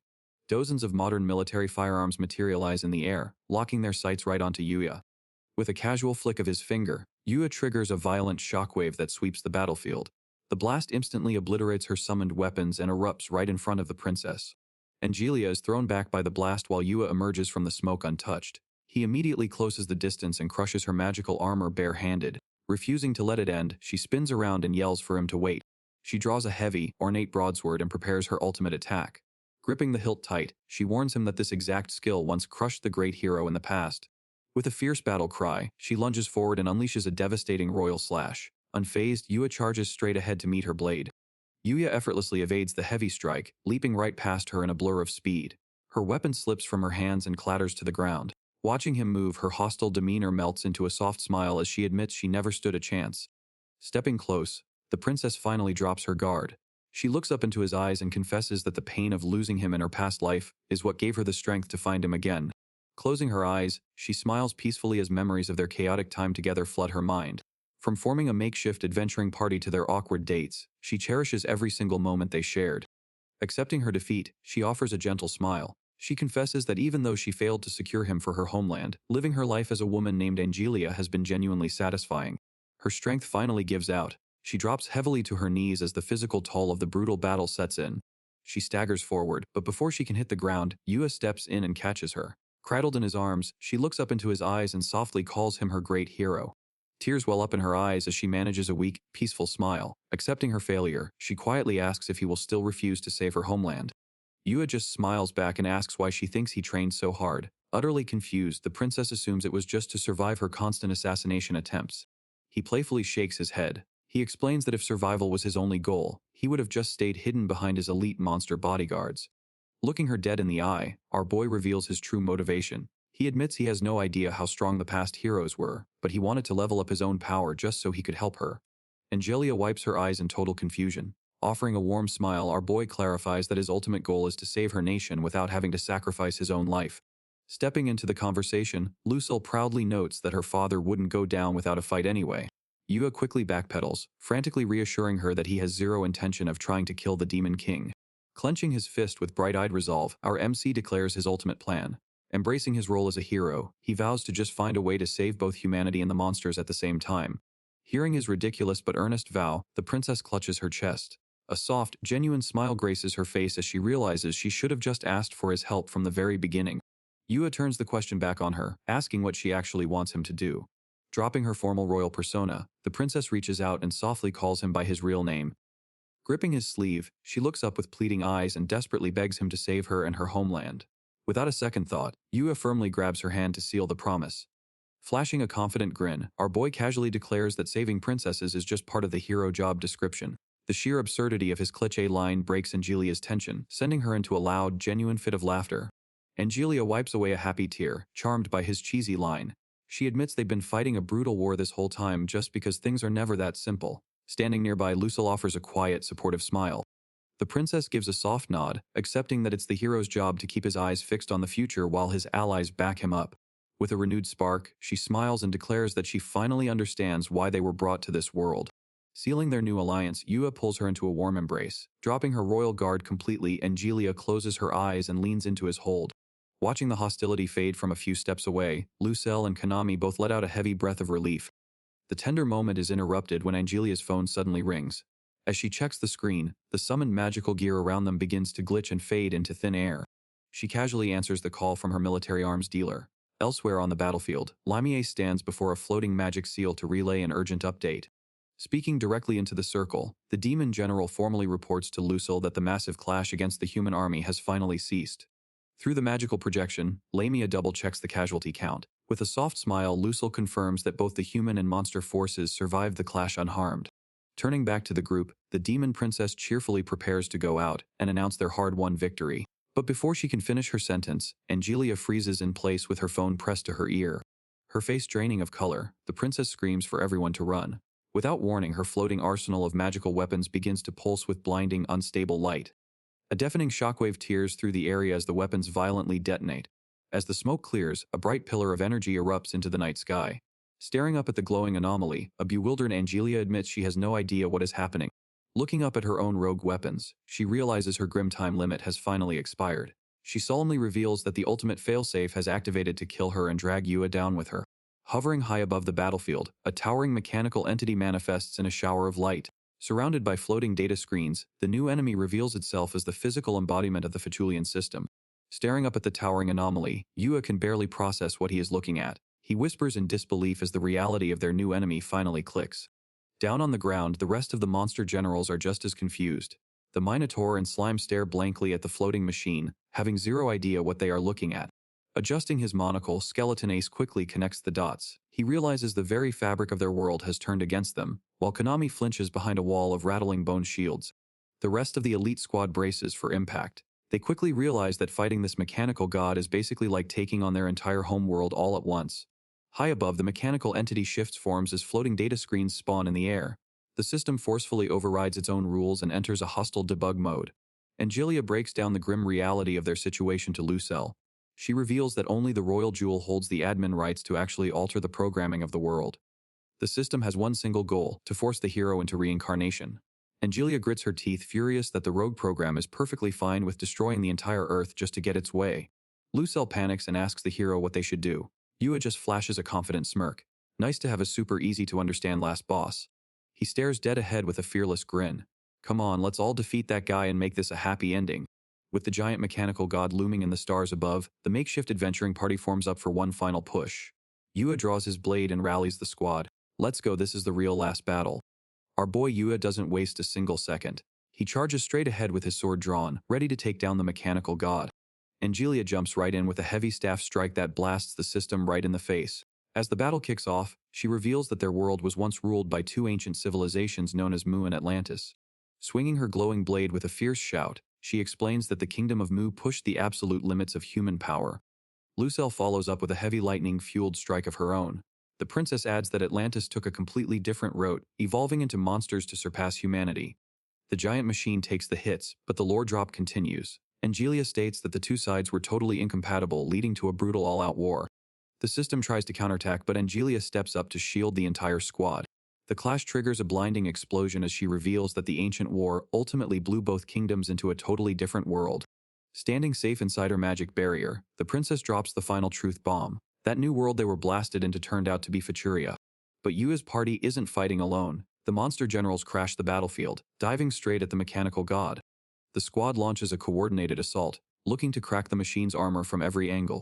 Skeleton Ace steps up and summons a towering wave of undead soldiers to swarm the enemy. The brute force monsters charge in with a roar, backed up by a heavy meteor strike from above. but the system just pulls up its admin screens and deletes their attacks. With a flash of digital light, the undead army and the meteors are erased from existence. Before the monsters can even process what happened, the machine aims its glowing staff right at them. Seeing their squad about to get blasted, Lucelle and Angelia scream out in panic. Not on their watch. The human princess and the demon king's daughter step up together, swinging their blades in perfect sync. Their combo attack scores a 999 critical hit, rocking the mechanical god with a heavy explosion. As the machine staggers, Angelia explains that humanity eventually forgot their original tech and grew dependent on the system. Meanwhile, the ninja girl looks over at Kokao and asks if she is really sure about this. Kocho smiles and casually drops a lore bomb. She reveals she is actually the last sage who created the system, and she is ready to finish this. Scooping Kocho into her arms, the ninja girl vows to back her up. The two of them leap straight into the sky to join the fight. Back on the battlefield, Angelia calls out to Yuya. She tells him the system's weak point is anything it does not expect. Lucelle realizes that is exactly why their attack hit so hard. The machine never predicted a human and a demon teaming up. Yuya catches on instantly. He grins and realizes they just need to keep exploiting the system bugs. With a sharp snap of her fingers, Angelia gets an idea. She orders anyone still standing to get back to work, leaving her battered knights groaning in exhaustion. Lucelle loves the sound of that. Sword drawn, she commands all monster forces to attack as her demon squad roars and charges forward. Angelia figures out the ultimate glitch. She points out the machine will never expect Earth humans in royal armor to team up with monsters. Glowing magic circles spark over her chest. The princess smiles and decides to personally pitch in. Using a mass flight spell, she sends her armored troops soaring into the sky. The royal knights rain down from above, slamming directly onto the mechanical god alongside the monsters. A barrage of heavy explosions rocks the giant machine. Down below, Angelia and Lucille casually flash each other peace signs. The system's avatar cheerfully asks Yuya if this chaos is the world he wanted to see. He just smiles and agrees. Leaning in to whisper a secret plan to the princess, our boy flashes a wicked grin and announces he found one more bug to exploit. Angelia cracks up, giggling as she tells her hero she is fully on board with the crazy idea. Yuya charges forward to end the battle. Watching from behind, Lucelle, Angelia, and Konami already know his final attack will not be a basic sword strike. On his cue, Angelia throws her hand up and tears open a storage portal right above the enemy. A dump truck suddenly plummets out of thin air. Surfing the falling vehicle down from the sky, Yuya points his sword at the machine. "Bet you didn't expect the hero to attack with a truck brought out to kill him," he shouts. He flashes a wild grin and prepares for impact. "Time to reincarnate you for good." The heavy rig slams directly into the metallic giant, erupting into a massive fireball. Glowing error windows flood the system's vision as its chassis violently cracks open. Lucelle and the others watch from the ground as the towering boss finally disintegrates into floating digital squares. The armored monsters throw their weapons up to cheer their victory. Back on the ground, Yuya suddenly clutches his hand and wobbles on his feet. "Guess this is it," he groans. Voices echo across the ruined battlefield as the girls scream out his name in panic. With the boss defeated, Yuya collapses to the dirt, exhausted. He apologizes to Kokao for breaking his promise and burning through too much magic. Konami and Lucelle instantly panic, terrified their hero is about to die. Kocho quickly steps up, revealing her family passed down emergency instructions for a destroyed system. Beside her, the shinobi nods, confirming there is a forbidden demon lord technique that can fix everything. The blonde explains they need to rewind the world's timeline to a point before Yuya ever awakened his magic. Fists clench as the heavy cost of the spell sets in. The shinobi warns the group that resetting the timeline means erasing all their memories of ever meeting him. Despite the heartbreak, Angelia and Lucelle just smile. The princess cheerfully declares her great hero already did his job by saving her, and the demon princess agrees it is finally time to pay him back. With everyone on board, Kacho throws her hand out and begins digging into the system backup logs. Watching the girls sacrifice their memories, Konami calls out to her friends with a grateful smile.